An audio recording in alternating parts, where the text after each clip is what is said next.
হয়তো আসবে না। ততক্ষণ পর্যন্ত ভূত এফএমের সাথে আশা করছি আপনি থাকবেন। চলে যাচ্ছি আমাদের প্রথম অতিথির কাছে। ডক্টর আলিফের একটা ঘটনা শুনে আসবো আমরা, এবং শুরুই করতে চাই ডক্টর আলিফকে দিয়ে। চলুন ডক্টর আলিফের প্রথম ঘটনায় যাই। আসসালামু আলাইকুম লিসনার্স। আসসালামু আলাইকুম রাসেল ভাই। ওয়ালাইকুম আসসালাম ভাইয়া। যে ঘটনাটি অনেকদিন পরে আসলাম, যে ঘটনাটা আজকে শেয়ার করব, তিনি আমার খুব ক্লোজ ছোট ভাইয়ের একটি বড় ভাই আর কি। জি। তো ঘটনাটা 81-82 দিকে, ঘটনাটা প্রায় অনেকদিন আগের কথা। অনেকদিন আগের। তো মফস্বলে থাকতেন তিনি তখন, এখন ঢাকায় থাকেন, কিন্তু তখন তিনি মফস্বলে থাকতেন। মানে আমি একদম তার সামনে বসে ঘটনাটা নেই, সে একটু গ্রামের ভাষায় কথা বলে, যেহেতু সে এখানে ডেলিভার দিতে পারবে না। কিন্তু আপনি বলছিলেন যে উনি খুব চমৎকার করে গুছিয়ে খুব সুন্দর করে গুছিয়ে বলে আর কি, খুব সুন্দর করে মানে বলার ডিজাইন, ঘড়ির থেকে শুরু করে পায়ের নখ পর্যন্ত খুব সুন্দর করে। আচ্ছা। সে খুব সুন্দর করে বলে। তো যেটা হচ্ছিল যে উনি যখন এরকম 81-82 দিকে গ্রাম মানে মফস্বলে ছিলেন আর কি, স্কুলে পড়তেন। তো যে আমি রাসেল ভাই শুরুর দিকে আপনাকে বলেছিলাম যে যারা একটু আল্লাহর পথে মেহনত করেছেন আর কি, তিনি সেই দলের মানুষ আর কি, যে দাঁড়িয়ে ওঠার পর থেকে সে কখনো শেভ করেন না আর কি, এখনো পর্যন্ত সে অবস্থা। মানে সে খুব মানে নামাজি একজন মানুষ আর কি, খুবই পায়াস একজন লোক। তো গ্রামে তখন রাসেল ভাই, এখন তো অনেক মানে ইসলামিক জিনিসপত্র, অনেক ম্যাটেরিয়ালস চলে এসছে সবার হাতে হাতে, মোবাইল ফোন, ইউটিউব। তখন রাসেল ভাই ওই মফস্বল গুলাতে মাহফিল হতো, মাহফিল গুলাই ছিল ভরসা। তো মাহফিলে দাওয়াত পেতো যখন লোকজন, পোস্টার পেতো, তখন তারা এরকম মাহফিলে মুভ করতো আর কি। তো একটা মাহফিলে একজন পীর আসবেন এরকম কিছু একটা, তো তিনি দাওয়াত পান, পোস্টার দেখেন, তো তিনি দেখেন যে তার বাড়ি থেকে প্রায় 10 মাইল দূরে মানে যে মাহফিলটা হবে।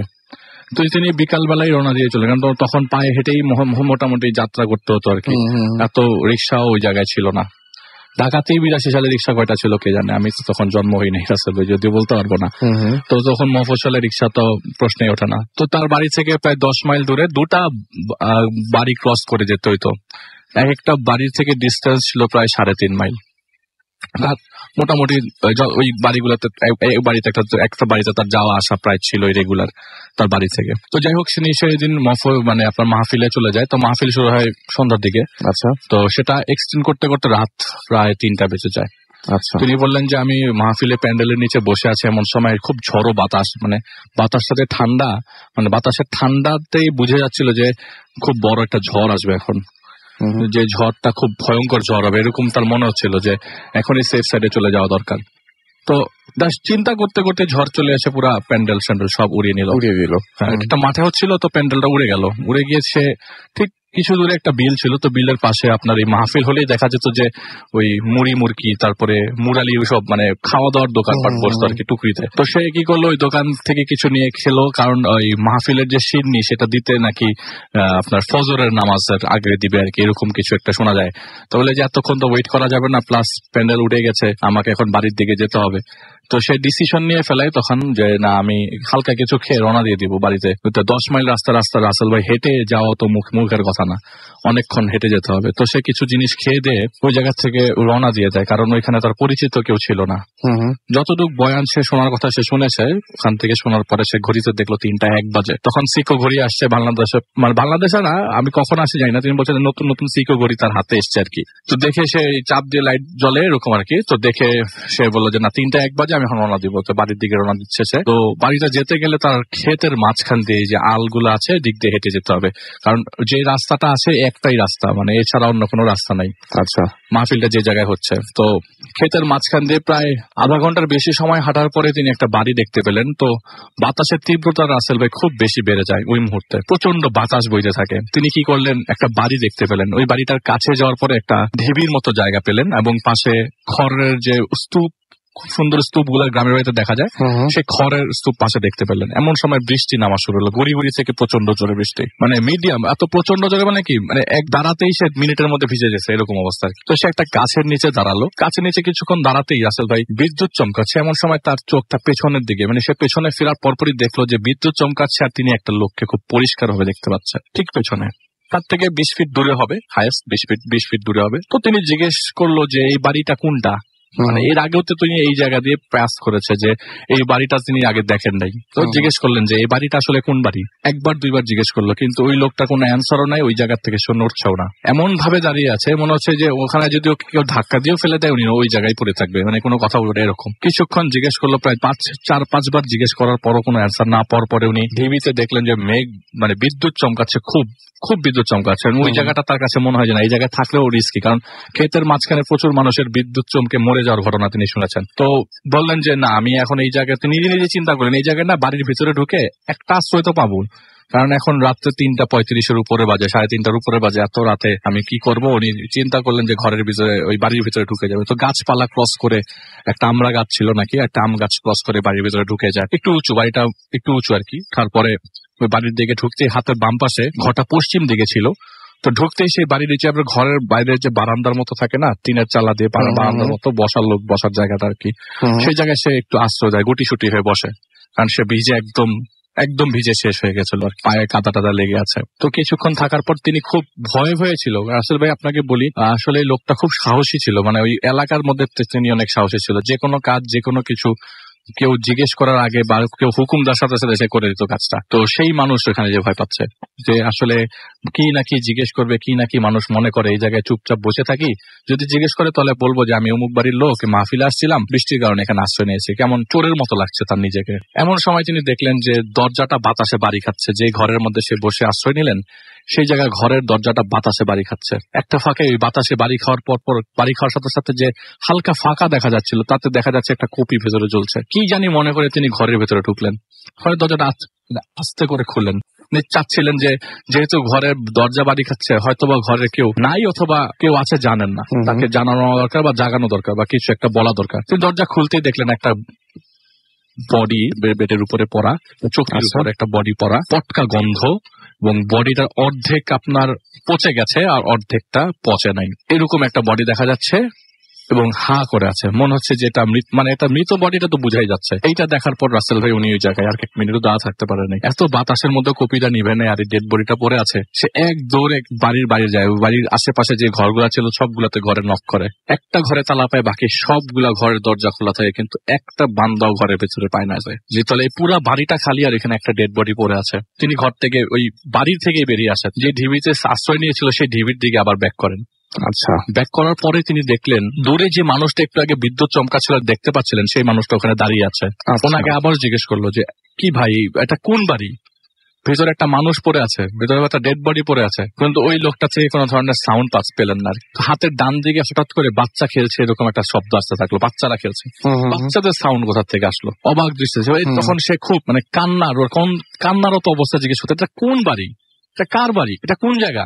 এটা জিজ্ঞেস করতে ওইখান থেকে একটা বাচ্চাদের ভয়েস আছে তার দিকে যে জানি না। এইটা শোনার পর উনি কি করে যে আর যাই হোক, বৃষ্টি ভিজি আর যাই হোক, আমি একটা দৌড় দিব। ক্ষেতের আইল দিয়ে রাসেল ভাই খুব দৌড়ানো খুব কষ্ট হচ্ছে। কোন আইলের দিয়ে কতটুকু দৌড়ানো যায়, কষ্ট করে দৌড়াইতে পারে। তারপর বৃষ্টি পড়ছে, আইলগুলো তো আপনার পুরো কাদায় হয়ে আছে, মানে পিছলা। তারপরে তিনি যতটুকু পারলেন দৌড়ে গেলেন।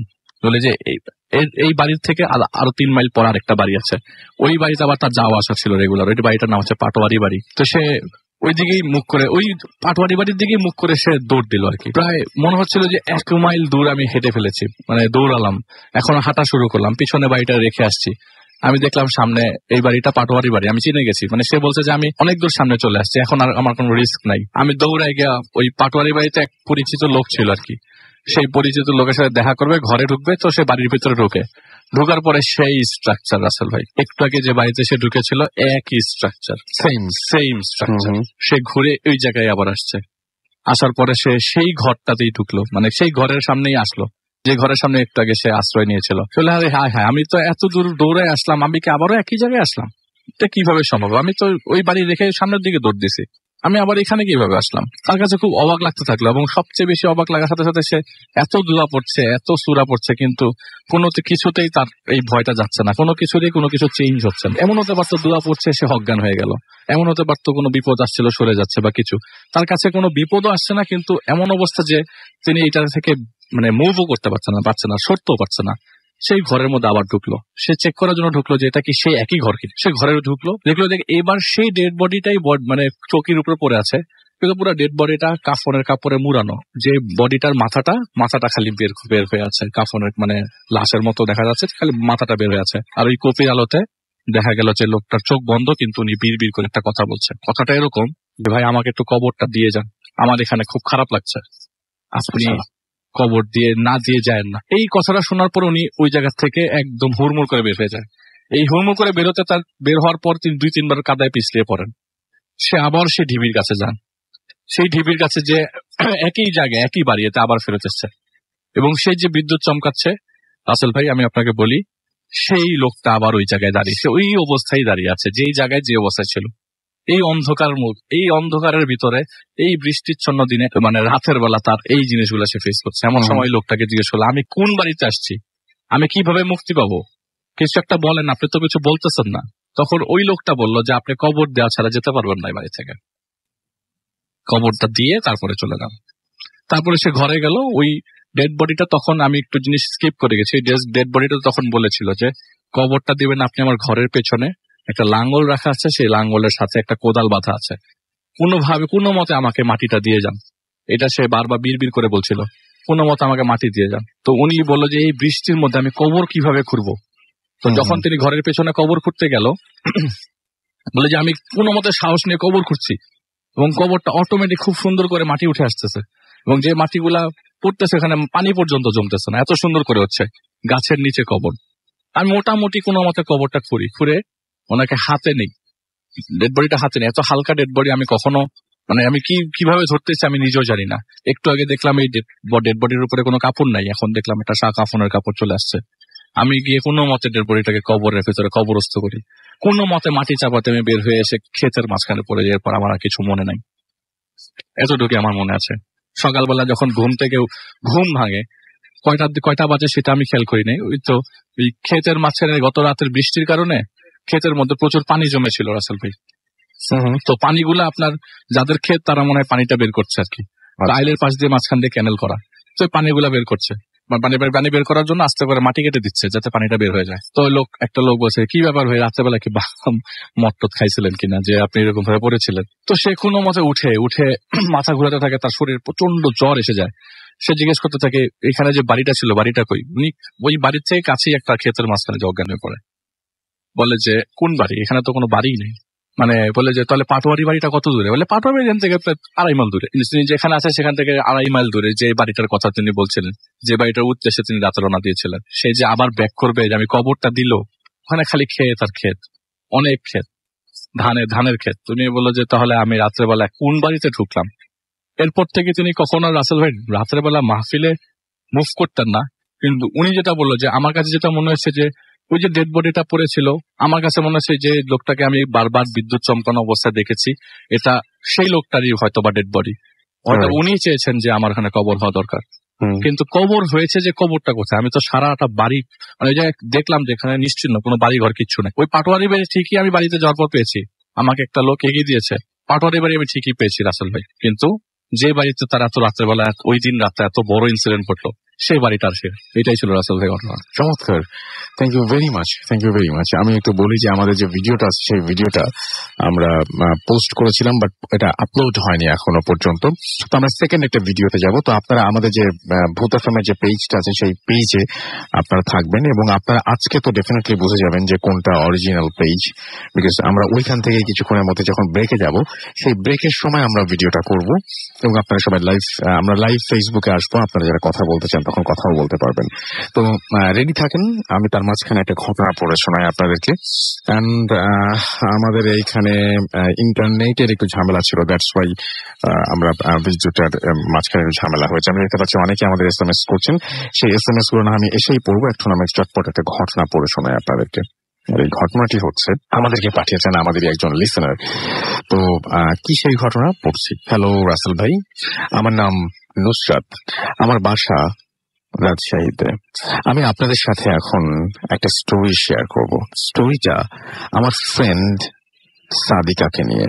আচ্ছা, সাদিকার ঘটনা সম্ভবত আমরা পড়েছিলাম। আমরা সাদিকার ঘটনা তার পরের ঘটনাটি পড়বো। সরি, যে ঘটনাটি শোনাবো আপনাদেরকে, এই ঘটনাটিও অনেক আশা করছি আপনাদের ভালো লাগবে, এবং অবশ্যই অবশ্যই আপনারা কিন্তু আমাদের জানাবেন যে আপনাদের এই ঘটনাগুলো যেগুলো আমরা পড়ে শোনাই আপনাদেরকে কেমন লাগে। তো আমি চলে যাচ্ছি সরাসরি ঘটনায়, এবং এই ঘটনাটি যিনি আমাদের পাঠিয়েছেন তিনি লিখছেন, আসসালামু আলাইকুম, আশা করি ভালো আছেন।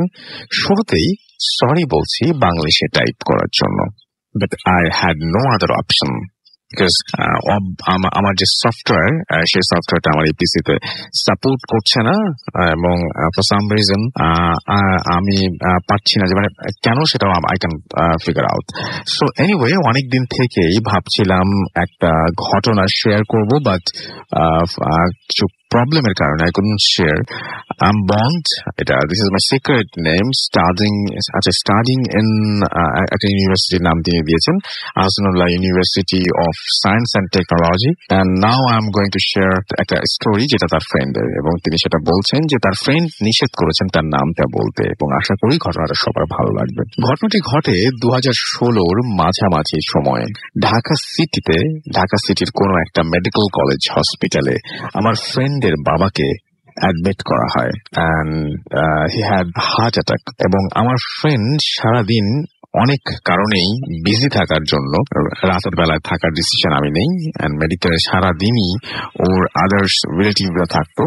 ফার্স্ট ডেতে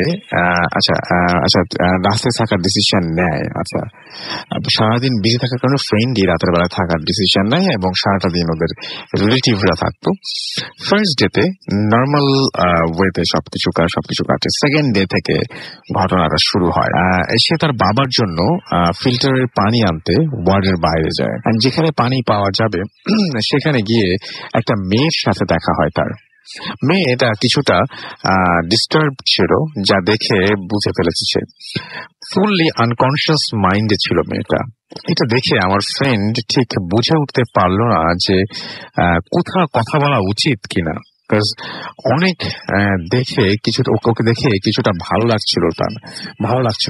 লেগেছিল তার। আচ্ছা, স্পেলিং এ অনেক ঝামেলা আছে ভাইয়া, এরপর থেকে একটু কেয়ারফুলি লিখবেন।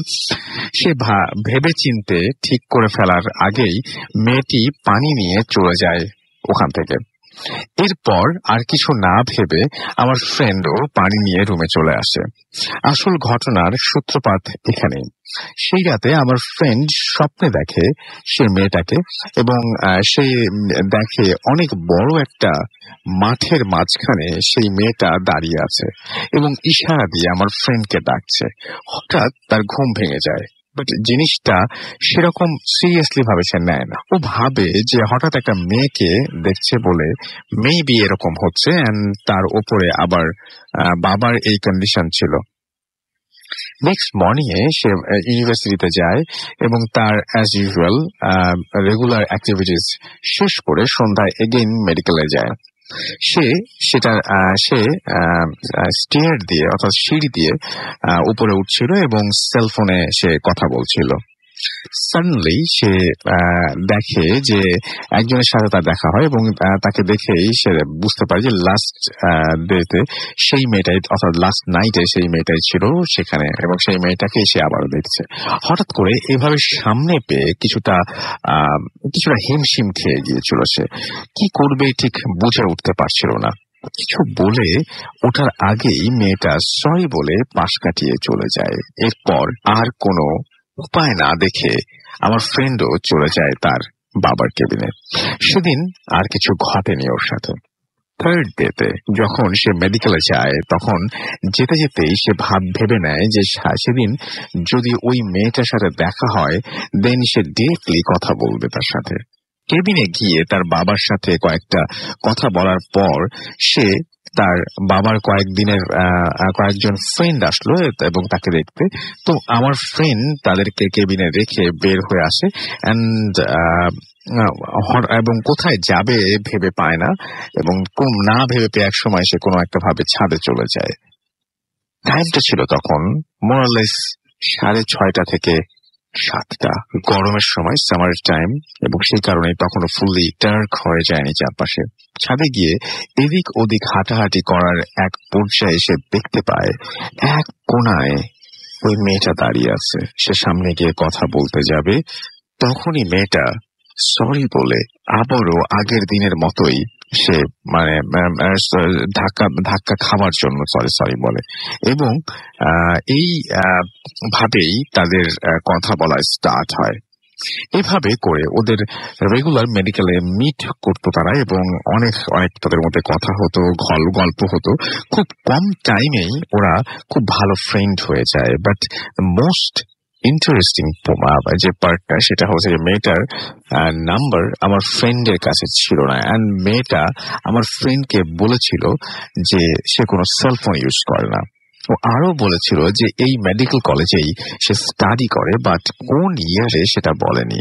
এমনকি ওই মেয়েটার সাথে আমার ফ্রেন্ডের ফুল ডে কোন রকম কমিউনিকেশন হতো না, আগেই বলে দিয়েছি যে ফুল ডে আমার কলিগ স্টাডিতে বিজি থাকতো, দ্যাটস ওয়াই সে সন্ধ্যার আগে ফ্রি হয়ে যেত। অ্যান্ড আমার ফ্রেন্ড এই ব্যাপারটা তাকে কোনোদিন কোনো প্রেশারও দেয়নি। তো এইভাবে করে কয়েকদিন যাবার পরে সে রিয়েলাইজ করতে পারে যে সে ওই মেয়েটাকে পছন্দ করতে শুরু করেছে, অ্যান্ড তাকে জিজ্ঞেস করে, এবং সে আমাকে জিজ্ঞেস করে যে তার কি করা উচিত।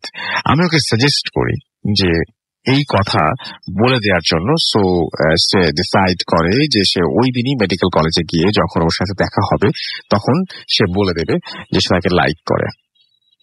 যেই ভাবা সেই কাজ, সেদিন মেডিকেলে যায় এবং ওদের মিট হতো রেগুলার ছাদের ওই প্লেসটাতেই, এবং ঠিক 6:45 সেদিনও মেডিকেলে রিচ করে 6টা দিকে, এবং সে ভাবতে থাকে যে কিভাবে করে কথাগুলো সে গুছিয়ে বলবে ওকে। এরই মাঝে ডক্টর এসে জানায় যে তার বাবাকে নেক্সট মর্নিং এ রিলিজ করে দেওয়া হবে। সো এটা নিয়ে সে একটু টেনসড হয়ে পড়ে, ওই মেয়েটার সাথে তার সন্ধ্যা ছাড়া দেখা হয় না, এন্ড আজ যদি ওকে সবকিছু বলে দিতে না পারে, দেন কাল থেকে আর কোনো কন্ট্যাক্ট করা পসিবল হবে না। সো 6:45 জন্য ওয়েট না করেই ছাদে চলে গেল সে, এবং ছাদে চলে গেল, এবং সে ওখানে তাকে পেল না। ভাবলো হয়তো ক্লাসে আছে, এটা ভেবে ক্লাসরুমের দিকে গেল ওকে খোঁজার জন্য। এই ফার্স্ট সে ক্লাসের ফ্লোরে আসলো, কয়েকটা রুম, কয়েকজন স্টুডেন্ট এবং থাকলেও ম্যাক্সিমাম রুমই লক করা ছিল, ক্লাসগুলো তখন শেষ হয়ে যেত, এবং 5টার মধ্যেই সেটা শেষ হয়ে যেত। আর একটু সামনে এগিয়েই এক জায়গায় দেখে কয়েকজন স্টুডেন্ট মিলে এক জায়গায় সার্কেল হয়ে দাঁড়িয়ে থেকে কি যেন দেখছে। ও ইন্টারেস্টেড হয়ে যায়, এবং সে সামনে এগিয়ে যায়। কিছুটা এগিয়ে যেতেই সে বুঝতে পারে যে কেউ একজন মারা গেছে, এন্ড সবাই তাকেই দেখছে। যদিও মেডিকেলে মারা যাওয়া ব্যাপারটা খুবই ন্যাচারাল, তবুও ও একজনকে জিজ্ঞেস করলো যে কে মারা গেছে। ছেলেটি রিপ্লাই করলো, সে ছেলেটি জানালো যে ওদের এক ক্লাসমেট মারা গেছে। মারা যাওয়ার কারণ জানতে চাইলে সে বলল যে আজ থেকে কয়েকদিন আগে ওর একটা রোড অ্যাক্সিডেন্ট হয়, অ্যান্ড সেদিন থেকেই ও এখানে আইসিইউতে লাইফ সাপোর্টে ছিল, অ্যান্ড আজ কিছুক্ষণ আগে মারা গেছে। কথাটা শুনে খারাপই লাগলো আমার ফ্রেন্ডের। ওখানে সবাই ওকে মানে দেখলো যে ওখানে কাজ ছিল, তো ও দেখতে চাইলো ডেড বডিটা, অ্যান্ড ওখানে একজন তাকে সামনে নিয়ে গেল। মুখের কাপড়টা সরানো ছিল, ওর ফেসটা অনেকটাই ফেড হয়ে গিয়েছিল, যা দেখে একটু অন্যরকম ফিল হচ্ছিল, বিকজ এই ফেসটা কিছুটা ওই মেয়েটার মতো ছিল যাকে ও পছন্দ করতো। ও ভাবলো এক্সট্রা টেনশন করার জন্য মেবি এরকম মনে হচ্ছে ওর। এই কারণটা সে মেয়ের সাথেও লাস্ট কয়েকদিন রেগুলার অনেকটা টাইম সে স্পেন্ড করেছে, গল্প করেছে। দেন সে কিভাবে আইসিইউ থাকতে পারে, for the last few days সে নাকি আইসিইউতে ছিল। যাই হোক, ওর কিছুটা ভাবতে না পেরে, ওর এর বেশি কিছু ভাবতে না পেরে ছাদে চলে যায়, এন্ড ভাবে যে 6:45 ওই মেয়েটা ঠিকই ছাদে আসবে। জাস্ট 6:45 পাশে এসে দাঁড়ালো ওই মেয়েটা। আমার ফ্রেন্ড অনেক হ্যাপি হয়ে গিয়েছিল ওকে দেখে, এন্ড সাথে সাথে তার সাথে কথা বলাও শুরু করে দিয়েছিল, এন্ড নিচে যা যা দেখেছিল তার পুরোটাই বললো ওকে। আমার ফ্রেন্ডের কথা শেষ হবার পর মেয়েটা তার মুখ ফিরিয়ে সামনে তাকালো এবং বলল যে নিচে যা দেখেছো সবই সত্যি। এবং সে জানালো যে তাকে তার ভালো লেগেছে এবং সে বলে যেটা সেটা হচ্ছে ভালো থেকেন অ্যান্ড আমাকে মনে রেখেন, এটা বলেই সে সাডেনলি চোখের সামনেই ভ্যানিশ হয়ে যায়। সিচুয়েশনটা এরকম ছিল যা দেখে আমার ফ্রেন্ড আর নিজেকে ঠিক রাখতে পারেনি, সো সে সেন্সলেস হয়ে যায়। সাথে সাথে তার সেন্স আসার পর সে নিজেকে দেখতে পায় যে তার বাবার কেবিনে সে শুয়ে আছে অ্যান্ড জানতে পারে যে অনেকক্ষণ ধরে ওর সেলফোনে কল রিসিভ না করার কারণে মেডিকেলের ওয়ার্ড বয়রা অনেক সার্চ করার পর ওকে খুঁজে পায় ছাদের এক কোনায়। সে অনেকক্ষণ ধরে পুরো ঘটনাটা বোঝার ট্রাই করলো, করার পরেও সবকিছুটা কিছু কেমন যেন ঘোলাটে মনে হচ্ছিল তার কাছে, এবং তার কাছে বেশি সে মানে সো আর বেশি ঘাটায়নি সেই ব্যাপারটা নিয়ে। বাট সেদিনের পর থেকে ও মাঝে মাঝে এই স্বপ্নে ওই মেয়েটাকে দেখতো এবং ওই মেয়েটার কাছে এসে মেয়েটা সেই হেসে তাকে বলতো যে আমাকে মনে রাখার জন্য থ্যাঙ্কস। আমার ফ্রেন্ড আমাকে ঘটনাটা বলেছিল অ্যান্ড এটাও বলেছিল যে সে কোনো এক কারণে এটা নিজেই শেয়ার করতে পারবে না, সো আমি ওর পারমিশন নিয়ে আমি শেয়ার করলাম। থ্যাঙ্কস রাসেল ভাই, এটা আমার শেয়ার করার জন্য। আমার আরো কয়েকটা ঘটনা আছে, সময় পেলে নেক্সট টাইম আমি লিখে পাঠাবো। অবশ্যই অবশ্যই অবশ্যই খুব চমৎকার একটা ঘটনা, এবং next time please please please বাংলায় লিখবেন। পুরোটা যদি বাংলায় লেখেন তাহলে মানে আই বি রিয়েলি গ্রেটফুল যে আপনি মানে স্পেলিং মিস্টেক হওয়ার সম্ভাবনা কম বাংলায়, অ্যান্ড পড়াও অনেক সুবিধাজনক। পুরোটা বাংলায় লিখলে খুব ভালো হয় সবার জন্যই। Thank you very much. আমরা যেটা করবো সেটা হচ্ছে ছোট্ট একটা বিরতিতে চলে যাবো, কারণ আমাদের লাইভে যেতে হবে, ফেসবুক লাইভে আমরা বলেছিলাম, অ্যান্ড ফেসবুক লাইভে যে আপনাদের সাথে কথা হবে সেখান থেকে আপাতত আমরা যেটা করতে পারি সেটা হচ্ছে আপনাদের সাথে একটা ছোট্ট বিরতি নিতে পারি, এবং বিরতির মাঝখানে আবারও জানিয়ে দিই এসএমএস করতে গেলে আমাদেরকে যেটা করতে হবে সেটা হচ্ছে মোবাইলের মেসেজ অপশনে টাইপ করতে হবে ফুর্তি স্পেস আপনার নাম স্পেস আপনার মেসেজ পাঠিয়ে দিতে হবে 9840 নাম্বার। যদি আমাদের ইমেল করতে চান, আমাদের ইমেল অ্যাড্রেস হচ্ছে bhutfm@radiofurti.fm which is bhutfm@radio.fm। আপনার নাম, ঠিকানা এবং ফোন নাম্বার সহ আপনার জীবনে ঘটে যাওয়া বা আপনার জানা সেরা ঘটনা লিখে পাঠিয়ে দিন আমাদের কাছে। ঘটনার শুরুতে অবশ্যই উল্লেখ করুন যে ঘটনাটি আপনি স্টুডিওতে এসে শেয়ার করতে চান, নাকি আপনি চান আপনার ঘটনা আমরা পড়ে শোনাই। দেশের বাইরে যারা রয়েছেন তারা সরাসরি অডিও ক্লিপ পাঠিয়ে দিতে পারেন আমাদের কাছে। অ্যান্ড আজকের মতো আমরা যেটা করবো সেটা এখনকার মতো একটা ছোট্ট বিরতি চলে যাবো, ফিরে আসবো আবারও। স্টে টিউনড রেডিও ফুর্তি and don't stop the ফুর্তি। Bhoot FM, the night comes alive.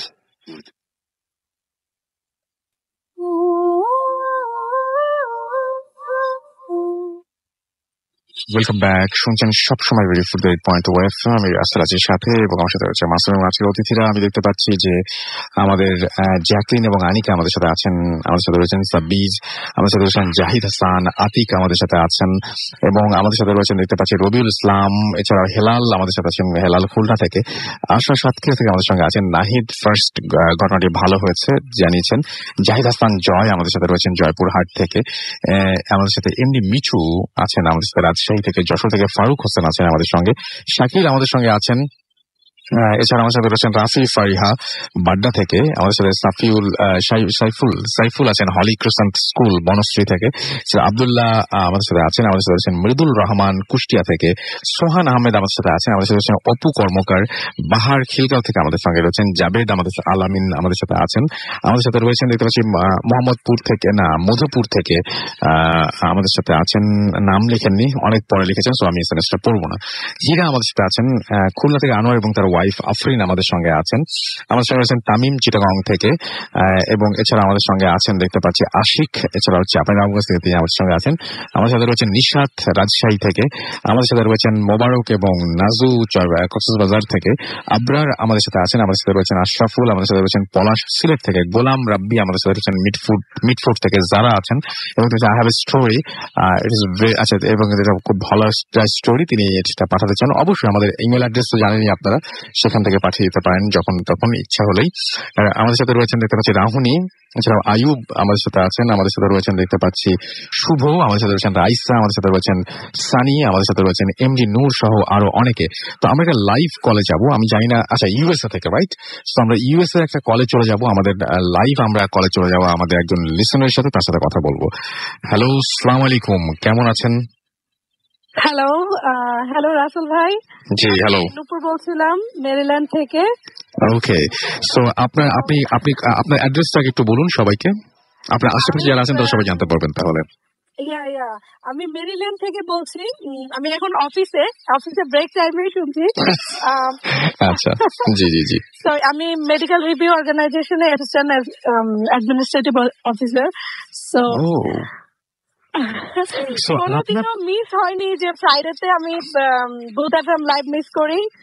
Okay, that's great. But আমি অপেক্ষা করছি যে আপনি কথা বলছেন অনেক চমৎকার করে। আপনি যে প্রফেশনে আছেন সেখানে আপনার অনেক ধরনের এক্সপিরিয়েন্স থাকার কথা। আপনার ঘটনা আমরা কবে পাবো তা আগে বলেন। আমি অ্যাকচুয়ালি একটা দাদার কাহিনীটা শেয়ার করতে চাচ্ছিলাম, বাট আমি চাচ্ছিলাম যে উনি তো ভিকটিম, উনি আমাদের কাছে খুবই স্পষ্টভাবে হেল্প চাইছে এবং এই জিনিসটা ফেস করছে। বাট আমি চাচ্ছিলাম যে ওই জায়গাটায় গিয়ে আমি কিছু ভিডিও এবং ছবিটা আপলোড তুলে তারপরে আমি লাইভে বা আপনাদের সাথে শেয়ার করবো, ইমেলেই হোক যেভাবেই হোক। আমি চাচ্ছিলাম যে ওই প্লেসটার ছবিটা এবং ভিডিওটা নিয়ে আসার জন্য।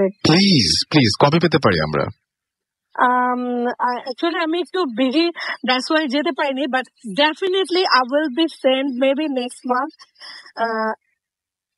Thank you. আমি একটা কথা বলতে জি জি প্লিজ বিলিভ করুন আর নাই করুন, বাট অবশ্যই যার সাথে এই ব্যাপারগুলো প্যারানরমাল কাহিনী ঘটে তারাই ফিল করে যে ব্যাপারটা কেমন। কেউ বিলিভ করুক আর না করুক, তার জিনিসটা অবশ্যই হয়। আমরা দেখি না দেখে যে জিনিসটা ইনভিজিবল বা বিলিভ করার না এরকম কোনো ব্যাপার নাই। নূপুর আপু, আপনাকে অনেক অনেক অনেক অনেক ধন্যবাদ। Thank you very much. অনেক ভালো থাকবেন, অনেক ভালো থাকবেন। সবাইকে অনেক অনেক ধন্যবাদ, অনেক অনেক শুভকামনা এই প্রোগ্রামের জন্য। আমার খুবই খুবই খুবই প্রিয়। Thank you so much. Never miss it. Thank you so much. Have a nice day.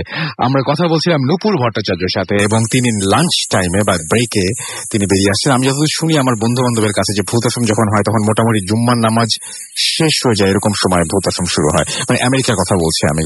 তো থ্যাংক ইউ ভেরি মাচ আমাদের সাথে কথা বলার জন্য। আমরা চলে যাব আমাদের পরবর্তী অতিথির কাছে এবং আপনি কিন্তু চাইলে আপনি পৃথিবীর যে প্রান্তেই থাকুন না কেন, মানে আপনি যেখানেই থাকেন, মানে wherever in this world, আপনি যেখানে থাকুন না কেন, আমরা আপনি ভূত আশ্রমের সাথে সামহাউ কানেক্টেড এবং আপনাকে বলা মাত্র আমরা আপনাকে কল করব এবং আপনার সাথে কথা বলবো। তো আমরা চলে যাচ্ছি আমাদের পরের অতিথির কাছে। আপনার নামটা প্লিজ একটু বলবেন এবং তারপরে আপনার ঘটনা শুনবো আমরা। আসসালামু আলাইকুম লিসেনার্স, আমি সাদ্দাম খন্দকার। আমি এসেছি উত্তরা থেকে। জি, আমি লিসেনারদের কাছে একটু সরি বলে নিচ্ছি, বিকজ আমি খুবই সিক, হয়তো বা অনেক কাশি হয়েছে, হয়তো বা ঠিক আছে, আমরা ঘটনায় চলে যাই প্লিজ। ওকে, তো এটা হচ্ছে আমার গ্রামের বাড়িতে, সেটা হচ্ছে রাজবাড়ি বালিয়াকান্দিতে। আমার টিচার একটি স্টোরি, এটা আমাকে বলেছেন আমার এক ফ্রেন্ড, যার নাম। তো আমি স্টোরিতে চলে যাচ্ছি। আমার টিচারটা ছিলেন হচ্ছে মানে প্রায় এটা 22 কিংবা 23 বছর আগের স্টোরিটা। তো আমার ওই টিচারটা উনি তখন মানে খুব বাহিরের চলাফেরার অভ্যাসটা ওনার ছিল। তো উনি রাতে চলাফেরাটা একটু বেশি করতেন। তো প্রতিদিনের মতো উনি সেদিনও যান বালিয়াকান্দি নামক ওই আমাদের ওই বাজারটাতে। তো ওখানে যাবার পর উনি হচ্ছে প্রায় রাত তখন 2টো হবে এরকম একটু টাইমে উনি ব্যাক করেন ওনার ফ্রেন্ডদের সঙ্গে আড্ডা দিয়ে। উনি যখন ব্যাক করেন ওই টাইমটাতে আসলে ওনার গ্রামের ওনার যখন বাড়িতে ফিরতে ঠিক আসতে রাস্তায় একটা শ্মশান পড়ে। ওই শ্মশানে এখনো ওখানে মানুষ পোড়ানো হয়। তো এবং ওখানে প্রতি বছর মেলা হয়। উনি যখন ওই রাস্তা দিয়ে আসছিলেন, হঠাৎ করে ওই শ্মশানের পাশে উনি দেখতে পান যে মেলা হচ্ছে, মানে মেলা আকৃতি অনেক লোকজন ওখানে আনন্দ ফুর্তি করছে। তো উনি আসলে নিজের কিউরিসিটা করতে না পেরে উনি ওখানে ঢুকে যান যে দেখি ওখানে কি হয়। তো উনি ভিতরে যান এবং ভিতরে গিয়ে উনি দেখতে পান যে অনেক মানুষ আনন্দ ফুর্তি করছে, অনেক দোকান বসছে।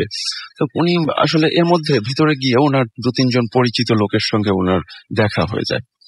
তো উনি ওখানে অনেকক্ষণ আড্ডা টাড্ডা দেবার পর হঠাৎ করে উনি দেখে যে চারিপাশের যত লাইট গুলো ছিল সব বন্ধ হয়ে যায় অটোমেটিক। তো এর মাঝে 2 জন লোক ওনাকে এসে বলে যে তুমি কি এখন যেতে পারবা? তো উনি আসলে ওই টাইমটাতে একটু নার্ভাস হয়ে যায় যে কি ব্যাপার, আমি এতক্ষণ কি মানে কিসের মধ্যে ছিলাম আমি বুঝতে পারলাম না যে এরকম একটা অবস্থা। হঠাৎ করে আমি দেখলাম চারিপাশে কত মানুষজন, আলো জ্বলছে, হঠাৎ করে এরকমটা হয়ে গেল। উনি আসলে একটু ভয় পেয়ে যান। তো উনি ওই লোককে বলে যে হ্যাঁ আমাকে একটু এগিয়ে দিয়ে আসুন। তো ওই লোকটা ওনাকে নিয়ে এগিয়ে দিয়ে আসতে চায়। তো কিছু দূর যাবার পর ওই লোকটা ওনাকে বলে যে আচ্ছা এখন কি তুমি যেতে পারবা? তো তখন উনি বলে যে না আমাকে আর একটু এগিয়ে দিয়ে আসুন। দেন আবার উনি কিছু দূর এগিয়ে দেন এবং এরপর আবার বলে যে তুমি কি এখন যেতে পারবা? তো উনি বলে যে না। এভাবে যেতে যেতে ওনার যে বাড়িটা, ওনার বাড়ির সামনে গোরস্থান আছে, ওখানে এলাকার যে মানুষগুলা মারা যান তাদের দাফন করা হয় ওখানে। তো উনি ওখানে যেই ওই পর্যন্ত এসছে তখন হচ্ছে ওই লোকটা আবার আমার ওই টিচারটাকে জিজ্ঞাসা করছে যে তুমি কি এখন যেতে পারবা? তখন আমার টিচার বলছে যে না প্লিজ এত দূর যেহেতু এসছেন আর একটু আসেন। তখন ওই লোকটা বলছে যে না আমি তো আর যেতে পারবো না। তখন ওই টিচার উনি অ্যাকচুয়ালি দৌড়ে গিয়ে ওনাকে চাপটে ধরে যে না প্লিজ আমাকে আরেকটু দিয়ে আসুন। তো তখন উনি যেটা দেখতে পান আলোতে, হালকা ঝাপসা জ্যোৎস্নার আলোতে যেটা দেখতে পান সেটা হচ্ছে যে ওনার মুখে কোনো মাংস নেই, কঙ্কালের আকৃতি পুরোটা। তো উনি ওই টাইমটাতে ভয় পেয়ে যান, বাট ওনাকে বুঝতে দেন না। আমি আগেই বলেছি উনি খুবই সাহসী ছিলেন। তো উনি ওনাকে বুঝতে না দিয়ে উনি বলে যে প্লিজ আমাকে দিয়ে আসুন আর একটু, আমি তো চলে এসেছি প্রায়। এভাবে যেতে যেতে ওনার যখন বারান্দা পর্যন্ত, মানে ওনার বাড়ির ভেতরে বারান্দা পর্যন্ত এসছে, তখন ওই লোকটা বলছে যে আচ্ছা এখন কি তুমি যেতে পারবা? তখন বলছে একটু দাঁড়ান আর একটু আসুন। তখন উনি ওনার রুমে ঢুকে যায়। ওনার রুমে ঢুকে দরজাটা লক করে বলতেছে যে হ্যাঁ আপনি এখন চলে যান, আমি এখন যেতে পারবো, আমার এখন আর কোনো প্রবলেম হবে না, আপনি এখন চলে যান। তো এইটা শুনবার পর ওই লোকটা বাইরে থেকে বলছে যে তুই খুব বুদ্ধিমান, যার কারণে তুই বেঁচে গেলি আজকে। তা না হলে তুই যদি এই বারান্দা থেকেও বলতিস যে না আমি যেতে পারবো, আপনি চলে যান, আমি এখানেই তোকে তুলতে দিতাম। তো এই ছিল আমার story, first story. Thank you very much, আপনাকে অনেক অনেক ধন্যবাদ। আমাদের আরেকটা মনে হয় কলে যাবো আমরা না? আচ্ছা একটু পরে যাবো আমরা। ততক্ষণে আমরা যেটা করবো সেটা হচ্ছে আমরা কিছু ফেসবুকে আমাদের যে সমস্ত আপনারা SMS না যে সমস্ত পোস্ট করেছেন, পোস্টে কমেন্ট করেছেন সেইগুলো একটু পড়ে আসি। তো আমাদের এইখানে দেখতে পাচ্ছি যে আমাদের ফেসবুকে আপনারা অনেকেই লিখছেন এবং আমাদের সাথে আছেন দেখতে পাচ্ছি রাসেল ভাই, আমি নাসরিন আক্তার নদী, আমাদের সাথে আব্দুল এম সুমন ফেসবুকে আছেন দেখতে পাচ্ছি, আমাদের সঙ্গে আছেন দেখতে পাচ্ছি এই মুহূর্তে আমাদের সঙ্গে যারা আছেন তাদের মধ্যে আছেন আরো অনেকেই, যেমন এমডি মারুফ লস্কর আমাদের সাথে আছেন এবং আমাদের সঙ্গে আছেন দেখতে পাচ্ছি সাইফুল। এছাড়া আমাদের সঙ্গে আছেন দেখতে পাচ্ছি চট্টগ্রাম থেকে বলছি, ওকে আমাদের সঙ্গে এমডি মঞ্জুর আমাদের সাথে আছেন, ড্রিমলেস বয় সজীব আমাদের সঙ্গে আছেন, মোহাম্মদ কাউসার আমাদের সাথে আছেন, আমাদের সাথে রয়েছেন রিজভি, আমাদের সাথে রয়েছেন দেখতে পাচ্ছি এছাড়াও রফিক আকন্দ সহ আরো অনেকে। তো আপনারা যারা আছেন আমাদের সঙ্গে এতক্ষণ পর্যন্ত তাদেরকে অনেক অনেক অনেক অনেক ধন্যবাদ। আশা করছি বাকিটা সময় আমাদের সঙ্গে থাকবেন। আর এছাড়াও আমাদের ফেসবুকে আরো দেখতে পাচ্ছি আমাদের যে রেডিও ফুর্তি যে পেজ, সেই পেজেও অনেকে আছেন। আমি তো জানি না আমাদের পেজের লিঙ্ক দুটো, একটা হচ্ছে www.facebook.com/radiofurti আর একটা হচ্ছে www.facebook.com/bhutfm.russell। তো আমরা রেডিও ফুর্তি যে পেজটা সেই পেজে একটু পড়ি। আমাদের সঙ্গে রয়েছেন দেখতে পাচ্ছি আবির এবং আমাদের সঙ্গে আছেন জিনিয়া, আমাদের সঙ্গে আছেন আমাদের শাহরিয়া জুয়েল আছেন, রাইসুল ইসলাম আছেন, আমাদের সঙ্গে লামিয়া আছেন, এমডি ইসমাইল হোসেন আছেন, শান্ত বড়ুয়া আছেন, নজরুল ইসলাম আছেন, আমাদের সঙ্গে আছেন আকাশ, এছাড়াও সাইমন স্যাম আমাদের সঙ্গে আছেন, এমডি বিল্লাল আছেন, মিঠু চাই আছেন আমাদের সঙ্গে, এমডি নাইম, হাসান হাবিব রক্সি আছেন আমাদের সঙ্গে, আমাদের সঙ্গে রয়েছেন দেখতে পাচ্ছি ফিহান আহমেদ, এছাড়াও রিমন আমাদের সঙ্গে আছেন, আমাদের সাথে রয়েছেন দেখতে পাচ্ছি ফারহান সাদি, সাইমন স্যাম, আমাদের সাথে আছেন রাজকুমার কেয়া, আমাদের সাথে আছেন দেখতে পাচ্ছি আকাশ, এছাড়াও জয় কুটিয়ার আমাদের সঙ্গে আছেন, আমাদের সঙ্গে অনন্ত, আমাদের সাথে রয়েছেন দেখতে পাচ্ছি রতন কুমার, ফয়সাল রেজা আমাদের সাথে আছেন, আমাদের সাথে আছেন আনিকা, মাহফুজা, আখি, রিফাত আমাদের সাথে আছেন, আমাদের সাথে রয়েছেন মাহবুর রহমান, শাকিল সহ আরো অনেকে। তো আপনি যদি আমাদের সঙ্গে থাকতে চান তাহলে চলে আসুন আমাদের সঙ্গে সঙ্গে। অ্যান্ড আমরা যেটা করব সেটা হচ্ছে আমরা এখন এই মুহূর্তে একটা ছোট্ট বিরতিতে যাব এবং বিরতির পরে আবারও ফিরে আসবো। তো ইন দ্য মিন টাইম আমাদের SMS করতে ভুলবেন না। মোবাইলের মেসেজ ওখানে গিয়ে টাইপ করুন ফুর্তি FORTI ফুর্তি স্পেস আপনার নাম স্পেস আপনার মেসেজ পাঠিয়ে দিন 9840 নাম্বার। একটা ছোট্ট বিরতির পরে আবারও ফিরে আসছি। স্টে টিউনড রেডিও ফুর্তি অ্যান্ড ডোন্ট স্টপ ফুর্তি। Bhoot FM 9.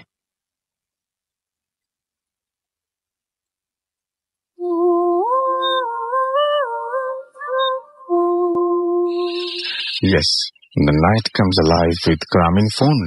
আপনারা নিশ্চয়ই অনেকেই আমাদের যে লাইভ ভিডিওটা সেই ভিডিওটা দেখেছেন অ্যান্ড সেখানে আপনারা দেখতে পেয়েছেন ব্রেকের মাঝখানে এবং অনেকেই জয়েন করেছিলেন। থ্যাংক ইউ ভেরি মাচ আমাদের সাথে থাকার জন্য। তো আমরা এখন যেটা করব সেটা হচ্ছে আমরা পরবর্তী ঘটনায় যাব এবং পরবর্তী ঘটনাটি আমরা শুনবো আফনান ভাইয়ের কাছ থেকে। তো চলুন শুনে আসি পরের ঘটনাটি। আসসালামু আলাইকুম লিসেনার্স, আফনান বলছি, আজিমপুর থেকে আসছি। আজকে রাসেল ভাই যে ঘটনাটি বলবো, যারা ভূত এফএমের রেগুলার লিসেনার্স, আমি প্রায় বছর খানেক আগে একটা ঘটনা শেয়ার করেছিলাম যে আমাদের রাজবাড়িরই কবর ছোট হয়ে আসার একটা ঘটনা। তো অনেকের হয়তো বা সেই ঘটনাটি মনে আছে। তো ওই কবরটি যিনি খুঁড়েছিলেন আর কি, আজকে ঠিক সেই ব্যক্তির গল্পটি করব। উনি পেশায় একজন কবর খোদক, যাদেরকে আর কি যারা কবর খনন করেন আর কি, উনি ওই পেশাতে লিপ্ত ছিলেন। আমি ওনার ঠিক ওই গল্পটাই ওনার আজকে নিয়ে আসছি। ঘটনাটি খুব বেশি দিন আগের নয়, এটা ঘটনা 2008 সালের ঘটনা। উনি একদিন রাতের বেলা ওনার বাসায় যখন ঘুমিয়েছিলেন, ওনার বাসা আছে রাজবাড়ী জেলার বিনোদপুর নামক জায়গায়, একদম শহরেই আর কি। যারা রাজবাড়ী জেলার বাসিন্দা আছেন তারা এলাকাটা অনেক ভালোভাবেই চেনেন। তো সঙ্গত কারণ ওনার নামটা আমি বলছি না, এমনি আর সবকিছু আমি বলবো। তো রাত্রের বেলা ওনাকে বাসায় এসে ডাকাডাকি করেন। ওনারই দরজা খুলে দেখেন ওনারই খুব পরিচিত কয়েকজন ডাকাডাকি করছে, বলছে আমার বাসায় আমাদের লোক মারা গেছে, তো আপনাকে কবর করতে হবে। তো যেহেতু ওনার পরিচিত লোক উনি দেখছেন, সুতরাং আর না বলতে পারেননি। উনি কবর করার জন্য বাসা থেকে বের হয়ে পড়েন। কিন্তু কবর করার জন্য সাধারণত ওনার সাথে যে কয়েকজন লোক নিয়ে উনি সাধারণত এই কাজটি করে থাকেন। এত রাত্রে তো আসলে ওদেরকে আর পাওয়া যাবে না। তখন উনি তাদেরকে বলেন যে আমার তো সাথে কোনো সঙ্গী নেই, আমি একা কিভাবে করব। তখন বলেন ঠিক আছে, কোনো প্রবলেম নেই, আমরা আমাদের থেকে একজনকে আপনাদের সাথে দিয়ে দিচ্ছি, আপনি তাকে হেল্পিং হ্যান্ড হিসেবে সাথে রাখতে পারেন। তো ঠিক আছে, তো কোথায় কবর করবে বলে যে আমরাই আপনাদেরকে নিয়ে যাচ্ছি, কোথায় করব। তো অন্ধকারের মধ্যে যদিও ওনার টর্চ লাইট ছিল, কিন্তু ওরা বলে যে আপনি টর্চ লাইট জ্বালাতে পারবেন না, আপনি হারিকেন সাথে নেন, কিন্তু আপনি টর্চ লাইট জ্বালাতে পারবেন না। আর ওই দিন রাসেল ভাই বেশ ঝড় বৃষ্টি হয়েছিল, যার কারণে ওই ইলেকট্রিসিটিও ছিল না, কিন্তু ওনাকে টর্চ লাইট ব্যবহার করতে ওনারা বারবার বারণ করছিলেন। কেন উনি জানেন না, যদিও টর্চ লাইটের সাথে ছিল। তো যাই হোক, উনি বাসা থেকে বের হয়েছেন ওনার কয়েকটা আনুষঙ্গিক জিনিস নিয়ে, যেগুলো লাগে সাধারণত কবর করার সময়। সেটা নিয়ে বাসা থেকে বের হন। বের হওয়ার পরে ওনারাই ওনাকে পথ দেখিয়ে নিয়ে যাচ্ছিল। তো যেই পথ দিয়ে নিয়ে যাচ্ছিল, উনি ঠিক চিনতে পারছিলেন না, যদিও এই এলাকাটা ওনারই, ওনার সবকিছু অলিগলি সবই পরিচিত, কিন্তু ঠিক ওনাকে যে কোন দিক দিয়ে নিয়ে যাচ্ছে উনি বুঝতে পারছিলেন না। তো ওনাকে একটা জায়গায় নিয়ে বলা হয় যে এই জায়গাটাতে আপনি কবর করেন। এখন যেহেতু ওটা ওনাদেরই ফিক্সড করা জায়গা, যদিও জায়গাটা ওনার পছন্দ হচ্ছিল না, এবং উনি যে কোথায় আছেন এটা উনি বুঝতে পারছিলেন না, এবং উনি ওনার সাথে মোবাইল ফোনটাও নিয়ে আসেন নাই। তো যেহেতু ওনারাই ওটা ফিক্সড করেছেন, এই জন্য উনি ওখানে ওনার কবর করা শুরু করে দেন। ওনার সাথে একটা ছেলে থাকে, সেই ছেলেটার ওনার ফেস চেনেন, ওই এলাকারই একটা ছেলে। অদ্ভুত ব্যাপার, ওই ছেলেটাকে বারবার উনি অনেক কথা বলেন, জিজ্ঞাসা করেন, কোনো কাজ করতে বলেন ওখানে ওনার সাহায্যের জন্য। ছেলেটা সেটা করে দেয়, কিন্তু ছেলেটা একটা কথাও ওনার সঙ্গে বলে না। এটা আমার খুব অবাক লাগে যে এতগুলো কথা ওর সাথে আমি বলছি, এখানে আছে, আমাকে আমার একটা কথার উত্তরও দেয় না, যদিও কাজ করে দেয় কিন্তু কোনো উত্তর দেয় না। তো উনি যখন কবর খোঁড়া শুরু করলেন, তো তখন উনি বললেন যে আমি সামনের অংশটা খুঁড়ি, তুমি একটা কাজ করো, তুমি একটু মাপ করে পিছন দিকটা করো। ছেলেটা খুব সম্মতি সূচক উত্তর দেয় যে হ্যাঁ, সেটা সে করবে। কিছুক্ষণ পর দেখা গেল অল্প সময়ের মধ্যেই যে উনার কাজটা শেষ করে পিছন দিকে তাকিয়েছে, দেখেছে ওই ছেলেটা তার যে কাজটা ছিল অত্যন্ত সুন্দরভাবে কাজটা করে ফেলেছে। এবং অদ্ভুত আরো ব্যাপার যে ছেলেটা কবর তো খুঁড়েছেই, এবং কবরটা নর্মাল যত বড় কবর হওয়া দরকার একজন প্রাপ্তবয়স্ক লোকের, তার থেকেও দ্বিগুণ আকৃতিতে কবরটা করে ফেলেছে। মানে লম্বায় একটা মানে স্বাভাবিক মানুষের থেকে দ্বিগুণ আকৃতির লম্বা হবে সে কবর। তখন লোকটি যে লোকটিকে ডেকে নিয়ে আসছিল আর কি, উনি খুব করে তাকে গালিগালাজ শুরু করলেন যে এত বড় করে কবর কাটলা কেন, এত বড় কি কোনো মানুষ হয় নাকি, এই এলাকায় তো এত বড় লোক নাই, এত লম্বা লোক নাই, তো তুমি এত বড় করে কবর খুললা কেন। তখন ওই ছেলেটি তার সাথে কথা বলে কয়েকটা কথা, তখন বলে যে আমি যেটা করেছি সেটা ঠিকই করেছি, যাকে এখানে রাখা হবে সে এত বড়ই লম্বা। তখন বারবার উনি কথার পাল্টা মানে প্রতি উত্তর দিচ্ছিলেন। তো ছেলেটা আর ওই একবারই একটা কথা বলেছে, তারপর আর কোনো কথা বলছে না। তো উনিও আর তেমন কিছু বলেননি। তখন উনি বললেন যে তুমি এত অল্প সময়ের মধ্যে, আমি এতটুকু কাজ করে শেষ করতে পারলাম না, তুমি এত অল্প সময়ের মধ্যে এই পিছনের অংশটা এত সুন্দর করে শেষ করলা কিভাবে। ছেলেটি কোনো উত্তর দেয় না, কোনো কথা বলে না। তখন উনি বলে যে যেহেতু কবরটা বড়, সুতরাং আমাকে যারা কবরের জন্য বাঁশ কাটতে গিয়েছে তাদেরকে বলতে হবে যে একটু বেশি করে যেন বাঁশ নিয়ে আসে, এখানে বাঁশ বেশি লাগতে পারে। তো ওরা কোথায় আছে আমাকে বলো। তখন ছেলেটি ইশারা দিয়ে বলে যে তার সাথে যেতে সে ওইখানে তাদেরকে দেখাবে আর কি। তো ওনার সঙ্গে নিয়ে ছেলেটি হাঁটা শুরু করে, হাতে হারিকেন থাকে ওই লোকটির হাতে।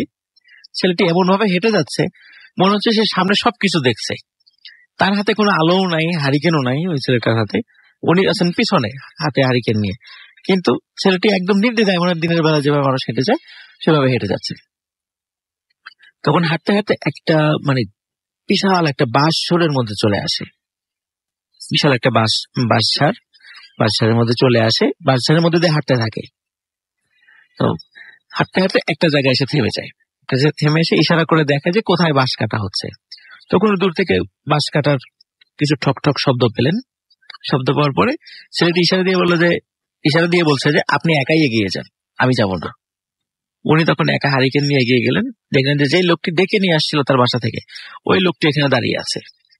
তখন বলছে যে আপনারা কিন্তু একটু বেশি করে বাঁশ কাটবেন, কবরটা লম্বা হয়ে গেছে, তো অল্প বাঁশে হবে না, এটা বলার জন্য আসছি। তখন ওই লোকটি বলছে আপনাকে এখানে আসতে কে বলেছে, আমরা তো আপনাকে এখানে আসতে বলি নাই, কবর কত বড় হবে না হবে সেটা তো আমরা জানি, সুতরাং আপনি ওখানেই থাকতেন। বরং ওনারাই ওনাকে বেশ বকাঝকা শুরু করেছে। তখন বলছে যে বাঁশ কাটা হচ্ছে কোথায়, কারা কাটছে দেখছি না তো, কিন্তু শব্দ তো শুনছি। তখন বলছে যে আপনি এই বাঁশটার মাথার উপরে তাকান। তখন দেখে ওই যেখানে দাঁড়িয়েছে ওখানে বেশ একটা মোটা ছোটা বাঁশ আছে, বাঁশের মাথার উপরে তাকিয়ে উনি খুবই অবাক হয়েছেন। দেখে দুইজন লোক বাঁশের মাথার উপরে উঠে মানে বাঁশের যে কঞ্চিগুলো আছে সেগুলো ছেড়ে দিচ্ছে। মানে আমরা তো সাধারণত বাঁশ কাটার পর তারপরে মাটিতে যখন বাঁশটা শোয়ানো হয় তারপর আমরা কঞ্চিগুলো কাটি, কেউ তো বাঁশের মাথায় ওঠে না। তো দেখছে যে দুইজন লোক বাঁশের মাথায় উঠে কঞ্চি কাটছে। তখন উনি মানে খুবই অবাক হন যে এটা কেমন জিনিস, যে বাঁশের মাথায় উঠে কঞ্চি কাটছে, বাঁশ পরিষ্কার করছে, এটা তো অদ্ভুত ব্যাপার। তো উনি বলছে ওনারা ওখানে কি করেন, ওনাদেরকে নেমে আসতে বলেন। না, ওনারা খুবই অভিজ্ঞ লোক, ওনারা এইভাবেই বাঁশ কাটেন। বলে যে আমি তো কখনো এর ধরনের বাঁশ কাটা কখনো দেখি নাই, আজকেই প্রথম দেখছি। তখন একটা পর্যায়ে ওই লোকটা ইশারা করে, যে লোকটা মানে নেতৃত্ব দিয়েছিল বাঁশ কাটার, ইশারা করে যে তাদেরকে নেমে আসতে। এখানে আসল ভাই উনি যখন যেটা বলেছেন আর কি, পরবর্তীতে ওনার লোকদের কাছে এসে দেখলো যে ঠিক যেভাবে দেয়াল বেয়ে নেমে আসে ওই দুটো লোক ওই বাঁশটা বেয়ে ঠিক মাথা নিচের দিক দিয়ে ওইভাবে সুরসুর করে নেমে চলে আসছেন। এটা দেখে উনি মানে খুবই ভয় পান যে এটা মানে কি হচ্ছে, সবই অদ্ভুত ব্যাপার। মানে কবর লম্বা হওয়া, তারপরে এরকম বাঁশ মাথার উপর থেকে কাটা, মানে বাঁশের কঞ্চি আগে কাটা, বাঁশ না কেটে, তারপরে এইভাবে মাথা নিচের দিক দিয়ে তারা নেমে আসলো, সবকিছু অদ্ভুত লাগে। তখন ওই যে লোকটি ওখানে দাঁড়িয়ে বাঁশ কাটার জন্য নেতৃত্ব দিচ্ছে সে বলে যে আপনি যে কবর কেটেছেন আপনি সেই কবরের কাছে চলে যান, আপনাকে এখানে থাকতে হবে না, আমরা যথাসময়ে বাঁশগুলো নিয়ে চলে আসবো। তো ওনার ওই যে পিছনে যে ছেলেটা দেখে নিয়ে আসছিল সেই ছেলেটাই আবার সাথে করে সেই কবরের কাছে নিয়ে যায়। তারা ওখানে অপেক্ষা করতে থাকেন। কিছুক্ষণের মধ্যেই দেখে যে বিশাল লম্বা একটা খাটিয়া, অত বড় খাটিয়া সাধারণত আমরা কোথাও দেখি না আর কি, লম্বা একটা খাটিয়া নিয়ে কিছু লোক আসছেন। তো খাটিয়ার ডানে বায়ে সামনে পিছনে যে যারা সাধারণত খাটিয়াটা ধরে থাকেন, খাটিয়ার যেই ধরার যে জায়গাটা হাতলটা থাকে, তো দেখছি উনি খেয়াল করছেন যে প্রত্যেকটা হাতলেই 5 জন করে লোক ধরে দাঁড়িয়ে আছে, মানে হেঁটে আসছে, মানে চারপাশে 20 জন লোক সেটাকে নিয়ে আসছে এবং ঠিক এক পাশে যে 5 জন লোক, মানে অদ্ভুত বিষয় যে এই 5 জন লোকের চেহারাই হুবহু এক রকমের, মানে কারো চেহারা চেঞ্জ নেই। আবার অপর পাশে যে 5 জন, ওই 5 জনের চেহারা হুবহু এক রকমের। আবার পিছনে 5 জন, যে 5 জন এরকম সবার চেহারা এক রকমের, যে 5 জন করে আর কি। তো এটা দেখে উনি খুবই ভয় পান। তখন উনি বুঝতে পারেন যে এখানে নিশ্চয়ই তার সাথে প্যারানরমাল কিছু ঘটছে। এতক্ষণ আন্দাজ করেছিলেন, বাট এবার নিশ্চিত হন সেখানে ওনার সাথে প্যারানরমাল কিছু ঘটছে। এবং উনি আরো খেয়াল করলেন এই খাটিয়ার উপরে লাশটা মানে শোয়া থাকার কথা, মানে শায়িত অবস্থায় থাকার কথা লাশটার, কিন্তু লাশটি ঠিক আমরা যেভাবে মাটির উপর বসে থাকি মেরুদণ্ড সোজা করে, লাশটি ওইভাবে বসে আছে, কিন্তু লাশটির মানে কাফন পেঁচানো আর কি, পুরোটাই কাফন পেঁচানো। তো উনি এটা দেখে আরো অবাক হন যে লাশ মানে খাটিয়ার উপরে লাশ কেন বসে আছে, এইরকম কেন? তো এরকম তো উনি কখনো দেখেননি। উনি জীবনে বহু কবর করেছেন, অনেক লাশ নামিয়েছেন কবরে, এই টাইপের লাশ তো উনি কখনো দেখেনি যে লাশ বসে আছে। তো যখন খাটিয়াটা নিয়ে আসা হয়, ওনার মুখ দিয়ে আর কোনো কথা বেরোচ্ছিল না আসল ভাই, কারণ উনি এই একই টাইপের, সবার চেহারা একই রকম, এরকম দেখে উনি খুবই ভয় পান। তখন ওনার ওই ভয়ের অবস্থা দেখে যেই লোকটা ওনাকে ডেকে নিয়ে আসছিল, সেই লোকটা তাকে বলে যে আপনি কবরের মধ্যে নামেন, নেমে আমি আপনাদের হাতে আপনাকে বাঁশ দিব, আপনি বাঁশগুলো আস্তে আস্তে কবরে সেট করবেন। তখন উনি খেয়াল করলেন যে যারা হাতল ধরে নিয়ে আসছিল, মানে ওই খাটিয়াটা বহন করে নিয়ে আসছিল, ওরা 3-4 জন কবরে প্রথমে নামেন। নামার পরে ওই লাশটা কবরে বসান, মানে শোয়ান না, বসান। বসার পরে তো উনি যিনি কবর খুঁড়েছেন উনি তো উনি উপরে উঠে আসেন, একটা পর্যায়ে উপরে উঠে আসেন, এবং উনি দেখলেন যে লাশটা নামানোর পরে ঠিক যখন বাঁশ প্রায় মানে দেয়া হয়ে গেছে, মানে অল্প একটু বাকি আছে, দেখলেন যে লাশটা ডানে বায়ে সামনে পিছনে মনে হচ্ছে উনি লাশটা নড়াচড়া করছে। তখন উনি ভয় পেলেন, উনি ভয় পেয়ে মনে করলেন কি কোনো জীবন্ত লোককে এখানে দাফন করা হচ্ছে কিনা, এরকম একটু ভয় পেলেন। তখন ওই লোকটা বললেন যে আপনারা কি কোনো জীবন্ত লোককে দাফন করছেন? বলে না, এখানে কোনো জীবন্ত লোককে দাফন করা হচ্ছে না, উনি মৃত। তখন বলছে মৃত তাহলে বসে আছে কেন? বলছেন যে উনি বসা অবস্থায় মৃত্যুবরণ করেছেন এবং ওই অবস্থা থেকে তাকে শোয়ানো যায়নি, এই কথাই উনি জাস্ট বললেন। বলছে ওনাকে এই অবস্থায় দাফন করতে হবে। তো ঠিক আছে, দাফন হয়ে গেল, দাফন শেষ হওয়ার পরে যে লোকটি ডেকে নিয়ে আসছিলেন ওনাকে বললেন যে আপনি একদম পিছনে গিয়ে দাঁড়ান, এখন দোয়া পড়া হবে এবং আপনি দোয়ার শেষে আপনি আপনার পারিশ্রমিক নিয়ে বাসায় চলে যাবেন। তখন উনি পিছনে দাঁড়িয়ে আছে, ওরা সবাই মানে দোয়া শুরু করেছে। এখন অনেকক্ষণ ধরে, একটানা দীর্ঘক্ষণ ধরে দোয়া করছে।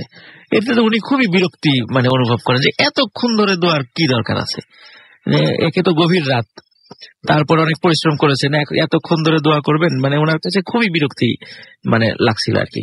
তো একটা পর্যায়ে উনি আর ধৈর্য ধারণ করতে পারলেন না।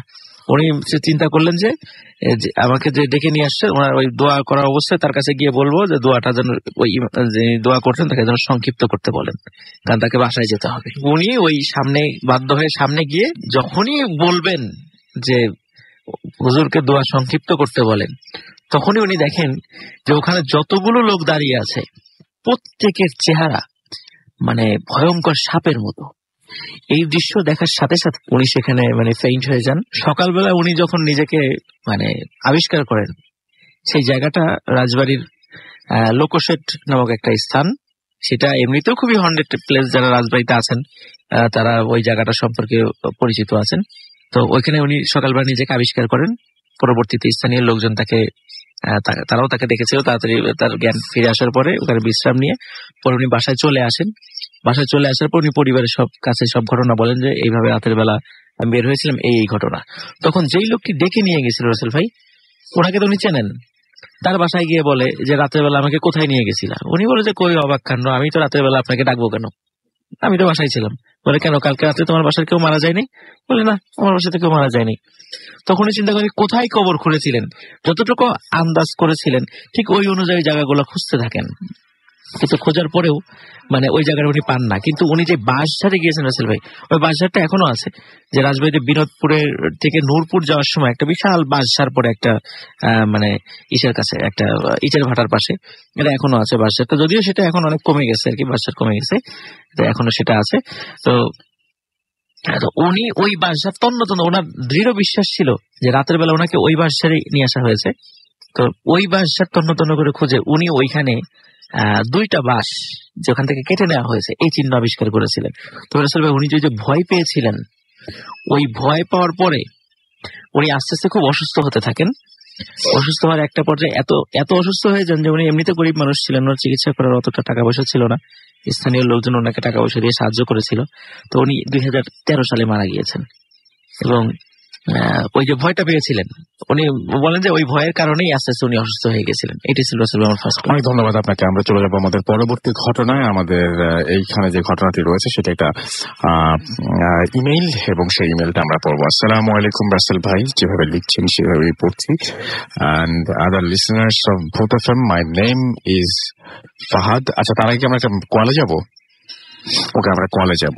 ওকে, আমরা একটা কলে চলে যাই। আমাদের সঙ্গে আছেন এই মুহূর্তে, আমি দেখতে পাচ্ছি আমাদের সঙ্গে আছেন নন্দিতা, রাইট? এবং নন্দিতা আছেন আমাদের সঙ্গে। হ্যালো নন্দিতা, কেমন আছেন? আচ্ছা, ভালো আছি। কোথা থেকে? জি, ভালো আছি। আপনি কোথা থেকে বলছেন? আপনার অ্যাড্রেসটা একটু আমাদের জানান। হ্যালো। হ্যাঁ, আপনাকে আমাদের অ্যাড্রেসটা জানাবেন একটু, এবং আপনার যে রেডিও চলছে সেই ভলিউমটা অফ করে দেবেন প্লিজ। আপনি বলেন, আপনি কোথা থেকে বলছেন? আমি ইন্ডিয়া থেকে বলছি, মুর্শিদাবাদ থেকে। ওকে, সো এই পর্যন্ত কোনো ঘটনা পাঠিয়েছেন আপনি আমাদেরকে? আমাদেরকে এখনো কোনো ঘটনা পাঠান। আমি লাস্ট 4 বছর থেকে এক্সচেঞ্জ করছি, আজ পর্যন্ত কন্ট্যাক্ট করতে পারিনি। লাস্ট ফ্রাইডেতে আমাদের ইন্ডিয়ানই আপনাকে কল করেছিল, তো ফার্স্ট হচ্ছে কি আমি আপনাকে কানেক্ট করতে পারলাম। ওকে, থ্যাংক ইউ ভেরি মাচ। এবং আমরা যেহেতু আপনার সাথে কথা বলে ফেললাম, এখন চাইবো যে আপনি ঘটনা পাঠান। জি জি জি, বলুন প্লিজ। হ্যাঁ, আমি আপনাদের স্টোরিজ গুলো এক্সট্রিমলি গুড। আর আমাদের এখানে ডিরেক্ট আছে বলতে আমাদেরকে অ্যাপ থেকে শুনতে হয় না, কারণ আমরা ডিরেক্টলি পেয়ে। ওকে, থ্যাংক ইউ সো মাচ। আমাদের সঙ্গে থাকবেন এবং আশা করছি যে এভাবে আমাদের উৎসাহ দিয়ে যাবেন এবং সবসময় আপনাদের পাশেই পাবো। Thank you very much. Thanks for calling. Thank you. আমরা কথা বলছিলাম নন্দিতার সাথে, এবং নন্দিতা কথা বলছিলেন ইন্ডিয়া থেকে আমাদের সঙ্গে। আমরা চলে যাব একটু আমাদের পরবর্তী ঘটনায়, তবে তার আগে আমাদের ফেসবুকে আমরা দেখি যে অনেকেই আমাদেরকে নক করছেন। আমাদের রেডিও ফুর্তির পেজে দেখতে পাচ্ছি আমাদের সঙ্গে আছেন নাজমুল হক রাজীব, এছাড়াও আমাদের সঙ্গে রয়েছেন হেলাল হোসেন আকাশ, জি কে পিয়াস আমাদের সঙ্গে আছেন, আমাদের সঙ্গে আছেন আলী হুসাইন, আমাদের সঙ্গে আছেন রুহান আহমেদ, হেলাল আকাশ আমাদের সঙ্গে আছেন, শাহরিয়ার রাফিউল আমাদের সঙ্গে আছেন, এমডি আবু তালহা আমাদের সঙ্গে আছেন, আমাদের সঙ্গে আছেন দেখতে পাচ্ছি স্বপ্নের প্রতীক ঈশান, এছাড়াও শান্ত খান, এইচ আর রকিবুল হাসান রাকিব, আমার সঙ্গে আছেন হুমায়ুন কবির, ইঞ্জিনিয়ার রুহুল ডি রুদ্র, এছাড়াও সাইদ শামসুজ্জোহা সহ আরো অনেকে। আমাদের রেডিও ফুর্তির যে ভূত এফএমের যে পেজ রয়েছে সেখানে আছেন শাহাদাত হোসেন রাজ, এছাড়াও আমাদের সঙ্গে আছেন দেখতে পাচ্ছি আরিফুল ইসলাম বাঁধন, মেহেদি হাসান, জয় স্নিগ্ধা, ফরিদ আক্তার সাগর, সাইদুর রশিদ ইভান, এছাড়া আছেন এমডি নাইমুল হোসেন, এছাড়া আছেন আহমদ হোসাইন পারভেজ, আমাদের সঙ্গে আছেন দেখতে পাচ্ছি সুষময়, এছাড়া আমাদের সঙ্গে আছেন দেখতে পাচ্ছি রিকার্ড লেইস বয়, আমাদের সঙ্গে আছেন দেখতে পাচ্ছি এমডি হাসান তানজিদ ইসলাম স্বাধীন, এছাড়া আমাদের সঙ্গে আছেন জিএস গিয়াসউদ্দিন সাগর, আমাদের সঙ্গে ফেরদৌস চৌধুরী তপু অ্যাপ দিয়ে শুনছেন, সাফওয়ান আহমেদ সাব্বির, কামরুল এইচ সরকার, Mohammad Nawaz Sharif, M J Rohan, Tuhin Ahmed, Fazlul Karim, Farhad Alamgir Laksam, MD Imran নাজির, রিয়াদুস সালিহিন সহ আরো অনেকে আমাদের সঙ্গে কিন্তু এই মুহূর্তে আছেন। থ্যাংক ইউ ভেরি মাচ যারা আমাদের সঙ্গে এই মুহূর্তে আছেন এবং লাইভ আমাদেরকে শুনছেন। চলে যাবো আমরা পরবর্তী ঘটনায়। আমাদের সঙ্গে এই ঘটনাটি শেয়ার করছেন আমাদেরই একজন লিসেনার ফ্রম নিউজিল্যান্ড। আমি দেখলাম যে তাকে হয়তো কলও দিতাম আমরা, বাট এখন ইটস টু আর্লি না, এখন মনে হয় 7টা বাজে বা এরকম কিছু একটা হবে নিউজিল্যান্ডের টাইম। সো তাকে ঘুম থেকে উঠাতে ইচ্ছা করলো না, সো আমি ঘটনাটা পড়ে ফেলছি। Assalamu alaikum Russell bhai and all other listeners of Bhoot FM. My name is Fahad. I'm from Auckland, New Zealand. I'm listening to Bhoot FM almost from the beginning, maybe from the second episode. আমার এখানে Bhoot FM শুনতে অনেক কষ্ট হয়, but এখন তো app আছে, live এবং লাইভ শোনার জন্য। আমি ফার্স্টেই সরি বিকজ আমি বাংলা ফন্ট ইউজ করতে পারি না, তাই বাংলিশেই লিখছি। অ্যাকচুয়ালি আমি যে স্টোরিটা লিখবো সেটা আমাদের এক নেইবার আঙ্কেলের মেয়ের সাথে তার হাউসে, উইচ ইজ ইন দ্য বে অফ প্লেন্টি, অ্যান্ড তার হাজবেন্ডের জব পারপাসে এই একটু মফস্বল টাইপের টাউন এরিয়াতে তাদের স্টে করতে হয়। এবার আসা যাক মূল পার্টে। আমি এবং আমার বোনের মতো করে আমি আমার তার মতো করেই বলছি, এবং তার নামটা বলা যাবে না, রেস্ট্রিকশন না থাকে আছে বলার জন্য, বাট আমি দেখতে পাচ্ছি নামটা ব্র্যাকেটে দেয়া আছে।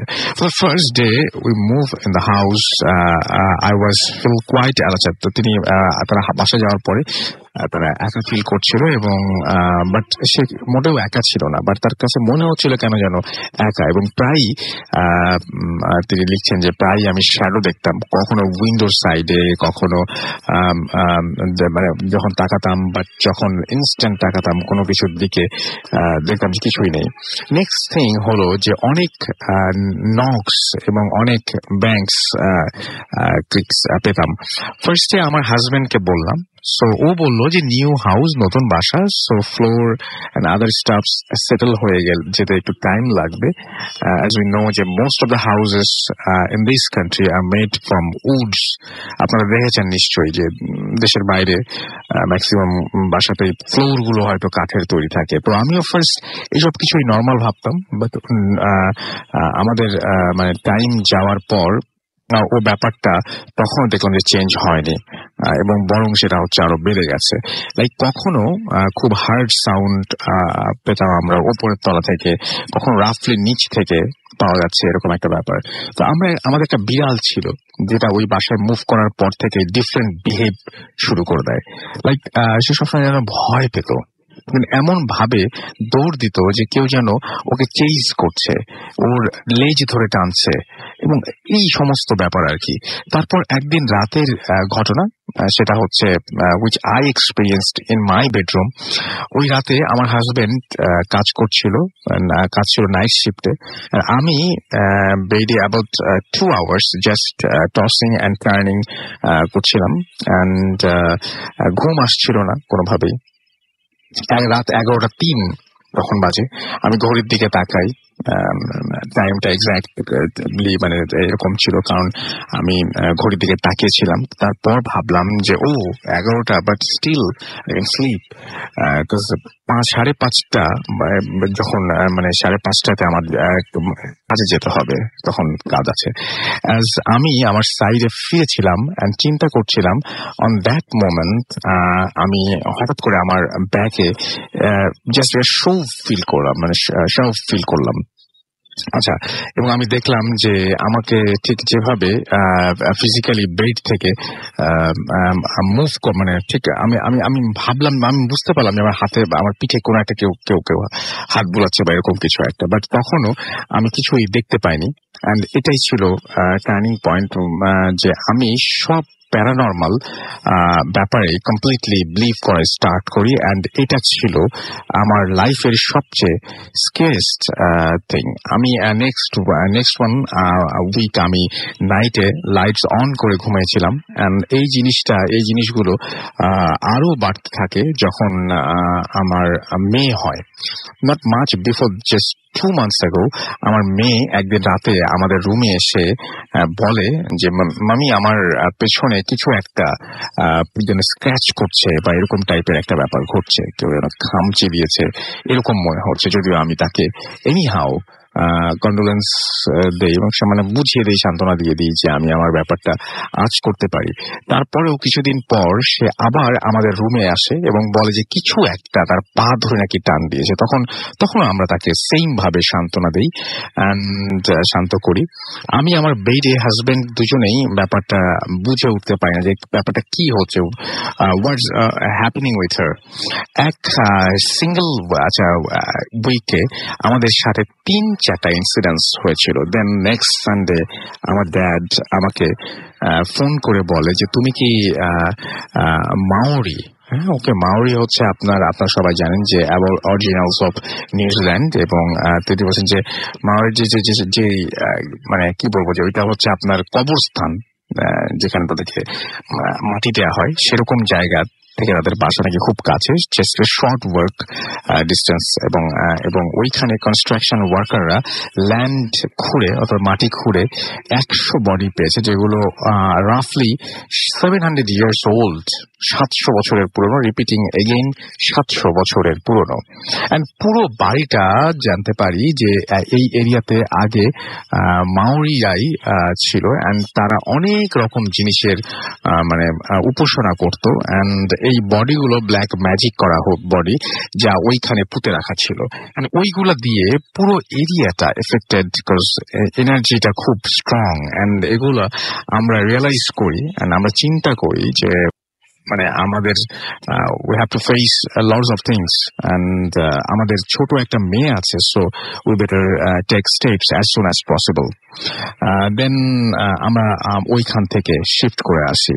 তো এই ঘটনাটা এটাই ছিল মোটামুটি ঘটনা, এবং এরপর থেকে কোনো প্রবলেম হয়নি। এবং এই ব্যাপারটা হচ্ছে এরকম যে সাধারণত স্টোরিটা অনেকে হয়তো বিলিভ করতে কষ্ট হবে, বাট আমি জাস্ট এইটুকু বলতে পারি যে নিউজিল্যান্ডের মতো একটা কান্ট্রিতে কেউ এমন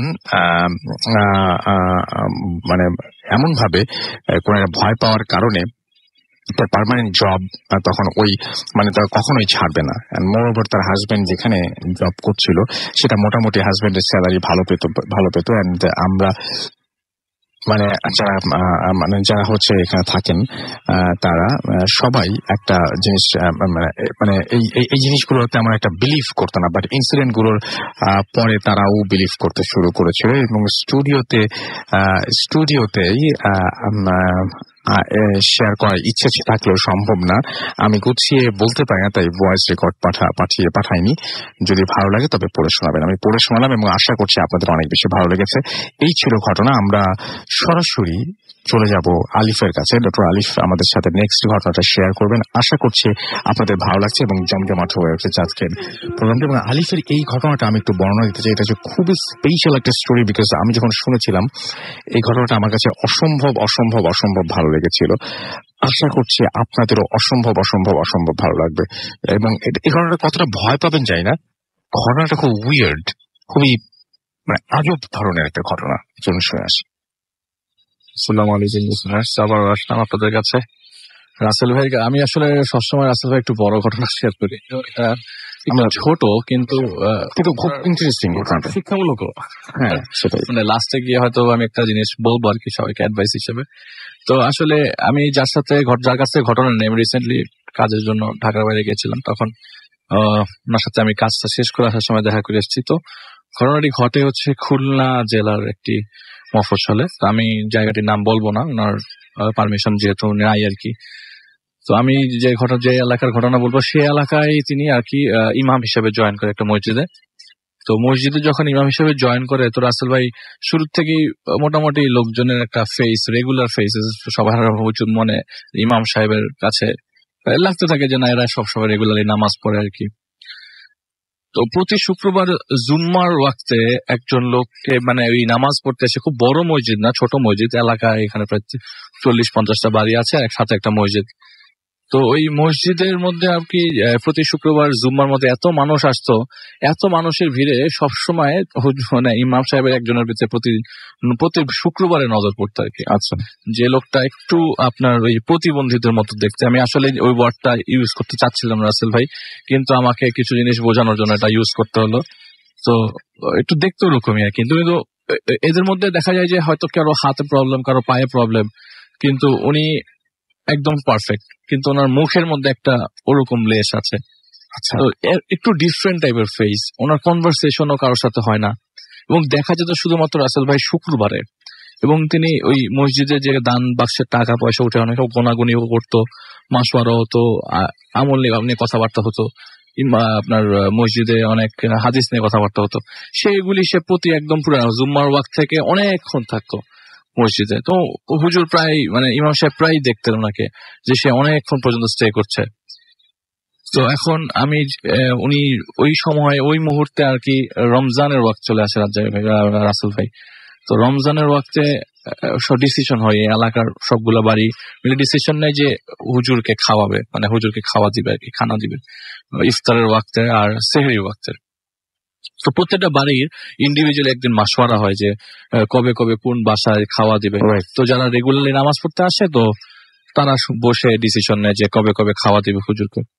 প্রথম রমজান থেকে শুরু করে একদম 30 রমজান পর্যন্ত কবে কবে হুজুরকে খাওয়া দেওয়া হবে এটা নিয়ে একটা ডিসিশন, একটা বৈঠক হয় আর কি। তো সেই বৈঠকে রাসেল ভাই হুজুর একটা ফাঁকে হাঁটা চলাফেরা করছিল, সে তো ওই মসজিদেই থাকতো। তো হুজুরের সাথে হুজুর মুয়াজ্জিন আছে, ইমাম সাহেবের সাথে মুয়াজ্জিন ছিল যে রেগুলারলি আজান দিত, তো তাদের দুজনেরই খাওয়া আর কি। তো তিনি দেখছেন যে ওই মাসওয়ারা বা ওই মিটিং এর মধ্যে আপনার সেই লোকটি ছিল আর কি, যে লোকটির কথা আমি বলছি, যে লোকটি একটু ডিফারেন্ট ভাবে চলাফেরা করতো, কিন্তু সে কখনো কোনো কথা বলতো না। তো হুজুর পরে জানতে পারলো যে একটা অদ্ভুত নামের একটা মানুষ ডিসিশন মানে নাম দিয়েছে, সেও খাওয়া দিবে। ওনার নামটা কেমন অদ্ভুত ওনার মনেও নাই যে এরকম একটা অদ্ভুত আমার মুসলমানদের নাম হতে পারে। তো যাই হোক, উনি নর্মাল 8 রমজান, 8ম রমজানের সময় রাসেল ভাই খাওয়া আসে। তো প্রতিদিন খাওয়া আসতে থাকে। ওই 8ম রমজানের দিন একটা ছেলে খাওয়া নিয়ে আসে। তো তারাবির ওয়াক্ত শেষ করার পরে ওই হুজুর নিজের রুমে চলে যায়। তো নামাজ পরে অনেকক্ষণ টায়ার্ড থাকে, তো তাও একটু বিশ্রাম নিচ্ছিলেন। এমন সময় একটা লোক কর্নারে, রাত 11টা কি 11:30 হবে, ওই মুহূর্তে দরজা খোলার পর দেখে যে একটা লোক দাঁড়িয়ে আছে, একটা ছেলে, খুব ইয়াং একটা ছেলে, খুবই সুন্দর দেখতে, কিন্তু ওই চেহারার মধ্যে একটা মানে এমনি ফর্সা, কিন্তু চেহারার মধ্যে যে বললাম একটা লেস আছে। তো লম্বায় প্রায় 7.5 ফিট, 7 ফিটের উপরে, অনেক লম্বা, নিচু হয়ে হুজুরের ঘরে খাওয়া দিয়ে যাবে এরকম অবস্থা, যে টিফিন ক্যারিয়ারটা দিয়ে যাবে। তো উনি টিফিন ক্যারিয়ারটা রেখে যায় আর ওই লোক ছেলেটা চলে যায়। টিফিন ক্যারিয়ারটা রাসেল ভাই মানে বর্ণনা দিয়ে হুজুর বললেন যে টিফিন ক্যারিয়ারটা এরকম, এত সুন্দর টিফিন ক্যারিয়ার, অনেকদিন আগের ঘটনা রাসেল ভাই, প্রায় 95 পরের ঘটনা। টিফিন ক্যারিয়ারটা এত সুন্দর টিফিন ক্যারিয়ার সে আগে কখনো দেখে নাই। এই টিফিন ক্যারিয়ার, এত সুন্দর টিফিন ক্যারিয়ার কোথার থেকে আসলো, যে খুশবু আসতেছে, স্মেল পাচ্ছে। রাসেল ভাই উনি একজন ইমাম সাহেব, কিছুটা তো এক্সপিরিয়েন্স আছে, উনি কিছুটা বুঝে যান যে আসলে এই জিনিসটা স্বাভাবিক কিছু না, কোনো কারোর কাছ থেকে আসে নাই। রাইট। তো এত সুন্দর খুশবু, এত সুন্দর গন্ধ, এই লোভ সামলাতে না পারে সে টিফিন ক্যারিয়ারটা খুলেই ফেলে। টিফিন ক্যারিয়ারটা খুলে সে খাওয়া শুরু করে দেয়। তখনও সেহরির ওয়াক্ত আসে নাই, 11:30-12টার মতো। তো উনি ঘুমানোর কথা, কিন্তু সে খাচ্ছে, বলে যে আমি খাচ্ছি তো খাচ্ছি, আমার খাওয়া শেষ হচ্ছে না। আমার কাছে মনে হচ্ছে যতটুকু খাওয়া বেঁচে আছে ওই খাওয়াটা আমার জন্য, আমাদের দুজনের জন্য পাঠিয়েছে, আরো 20-30 জন খেতে পারবে অনায়াসে। এই 3টা লেয়ারের টিফিন ক্যারিয়ার এত সুন্দর দেখতে। তো যথারীতি ওই দিনই রাসেল ভাই ফজরের ওয়াক্ত আসে, ফজরের ওয়াক্তে আজান পড়ে। তো উনি নামাজ যখন আজান পড়ে যায় আর মসজিদে চলে যায়। তো আজান পড়ার সময় নামাজের যখন জামাত দাঁড়াবে, তো সে লাস্টে বসে থাকে, মানে সবসময় তার অভ্যাস আর কি, সে লাস্টে বসেছিল। তার লাস্টে বসে থাকা অবস্থা দেখলো যে উজু করে একটা ছেলে, ওই যে ছেলেটা তাকে খাবার দিয়ে গিয়েছিল, সেই ছেলেটা এসছে মসজিদে। তো রাসেল ভাই যে বলে না, যে উনি বলছিল যে আমি এত মজার খাওয়া, উনি কি এখানে ভেতরে কি রান্না করা ছিল, এটা চিকেন ছিল নাকি কোনো অন্য খাওয়া ছিল আমি জানি না। তার কথা হচ্ছে যে এত মজার খাওয়া আমি কখনো খাই নাই, আমার এই জীবদ্দশায় এত মজার খাওয়া আমি কখনো খাইনি, টেস্ট করি নাই। তা আমি তাকে শুকরিয়া জানাবো যে রান্নাটা খুব ভালো হয়েছিল, যে শুকরিয়াটা জানানোর জন্য আমি ওনার কাছে ডাকলাম, ছেলেটাকে কাছে ডাকলাম। তো ছেলেটা আমার কাছে আসলো না। উনি চিন্তা করলো যে আমি কাছে যেয়ে বলি যে খাওয়া খুব মজা হয়েছে, শুকরিয়া মানে থ্যাঙ্কস জানানোর জন্য তিনি ওই ছেলেটার কাছে গেল। ছেলেটাকে কাঁধের মধ্যে আলতো করে হাত রাখতেই বললো যে শুকরিয়া, খাওয়া অনেক মজা ছিল। এই কথাটা বলার পর ছেলেটা ওখান থেকে প্রস্থান করলো খুব ফাস্ট।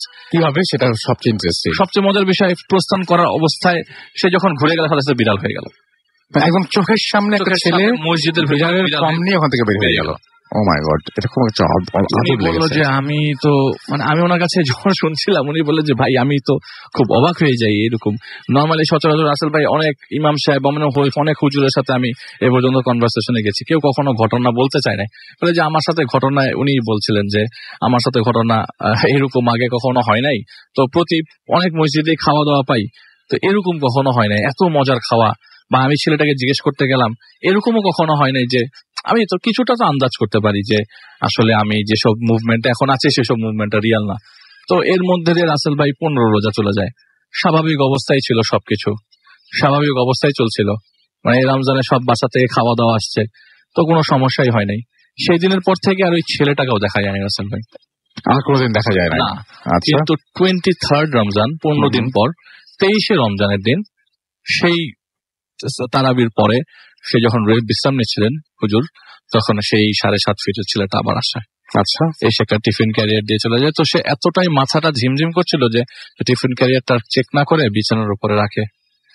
তো বললো যে আজ আবার আসছে, মানে রোটেশনে ঘুরে আসছে ওই বাসাটা।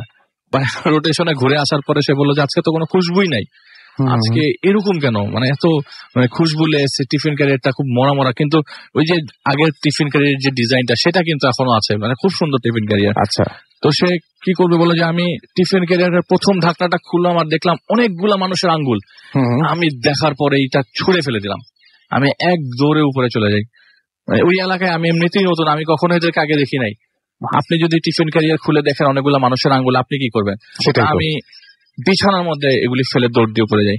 আমাদের মুয়াজ্জিন আছেন সজল সাহেব, ওই সজল সাহেবকে নিচে নিয়ে আসি। নিচে নিয়ে আসার পরে আমি এসে দেখি ওনার সাথে, আমি ওনাকে টেনে নিয়ে আসার পর নিচে দেখি আমার বিছানার উপর অনেক খাওয়া পড়ে আছে। আচ্ছা, আঙ্গুলগুলা এখন একদম প্রুফ করার মতো কোনো ওয়ে নাই যে আঙ্গুল। সে বলে যে আপনি তো অনেকগুলো খাওয়া ফেলে রাখছেন। এখন উনি বলতেও পারছেন না যে আমি যা দেখছি সাথে আপনাকে বলতে পারবো না, বুঝাতে পারবো না। তো রাসেল ভাই এরপর থেকে উনি আর কখনো ওনাদের কখনো দেখেন না, আর কোনো টিফিন ক্যারিয়ারও আসেনি। রমজানও শেষ হয়ে যায়, ঈদও চলে আসে, সে 2-1 মাস পরে মসজিদটাও ছেড়ে দেন। বলে যে এরপরে আমি এত রমজানে এত খাওয়া পেয়েছি, এরপর থেকে আমি কখনো ওরকম কোনো কিছু আর পাই নাই। তো আমার কাছে উনি বলছে যে আমার কাছে এটা হয়তো একটা শিক্ষা ছিল যে ভালো ছিলাম গুতাতে কেন গেলাম, সেটাই যেটা ভালো ছিল সেটা চলছিল। উনি বলছে যে আমি হালকা আঁচ করতে পেরেছিলাম যে এটা this is not a normal thing, এটা নর্মাল না। আমি জিজ্ঞেস করতে যাওয়াটাই হয়তো ভুল হতে পারে। আমি জাস্ট একটা ছোট বিরতিতে যাবো। থ্যাংক ইউ আলিফ। আগের ঘটনার সাথে কিভাবে মিলে গেল, মানে ওইখানেও মানে পিঠে স্পর্শ করা বা ধাক্কা দেওয়া বা মানে এই ব্যাপারটা, মানে বাচ্চার সাথেও পা ধরে টানা, কোনো সময় ধাক্কা দেওয়া, কোনো সময় হাত বুলানো, কোনো সময় মানে হামচানো, টাচ করা। আবার এখানেও তাই, এই যে এখানে ছেলেকে টাচ করার সঙ্গে সঙ্গে ছেলেটার আচরণ পাল্টে গেল, মানে কি একটা অদ্ভুত ব্যাপার। মানে এর আগে কিন্তু সবই নর্মাল ছিল, এর আগে সব নর্মাল ছিল। হ্যাঁ, তো আগের ঘটনাটাও কিন্তু বেশ ভয়ের, এবং আগের ঘটনাটাও একটা মানুষ যখন এরকম বাড়িতে এক্সপেরিয়েন্স করে তখন তার কেমন লাগবে চিন্তা করে দেখুন। আর এখানে একজন হুজুরের কথা শুনলাম, তিনি তো অনেক জানাশোনা মানুষ, তিনি ধরে নিয়েছিলেন, সবকিছু জানতেন, তারপরেও যখন তিনি ভয় পান তারপরে বুঝতে হবে যে এটা কতটা ভয়ের। তো উনি মানে এই ঘটনা বলেছে খুব অদ্ভুত লেগেছে। একটা তো হচ্ছে চোখের সামনে একটা ছেলে এরকম ভাবে অবাক ভাবে বের হয়ে যাওয়ার, এবং পরে যে খাবারটা নিয়ে আসলো কেউ যদি খুলে কোনোদিন দেখে যে এরকম হাতের আঙুল। আমার কথা উনি বলেছে যে আমি তো সব খাওয়া ছিল, আমি কেন জিজ্ঞেস করতে গেলাম, তাহলে কি এই থ্যাঙ্কস জানানোটা কি ভুল নাকি? আমার মনে হয় স্পর্শ করাটা বা থ্যাঙ্কস জানানো আমার তাই মনে হয়, সাথে সাথেই সে বিড়ালে ট্রান্সফর্ম করে নেয়, আমার তাই মনে হয়। হয়তো জানি না, আমরা আগে কতটুকু জানি। Okay fine, thank you so much. আমরা একটা ছোট্ট বিরতি যাবো এবং আমাদের আশা করছি যে এরপরে ঘটনাতে আপনারা থাকবেন এবং চমৎকার সব ঘটনা রয়েছে, আমাদের সঙ্গে থাকবেন। স্টে টিউনড রেডিও ফুর্তি এন্ড ডোন্ট স্টপ দ্য ফুর্তি। Book FM tonight.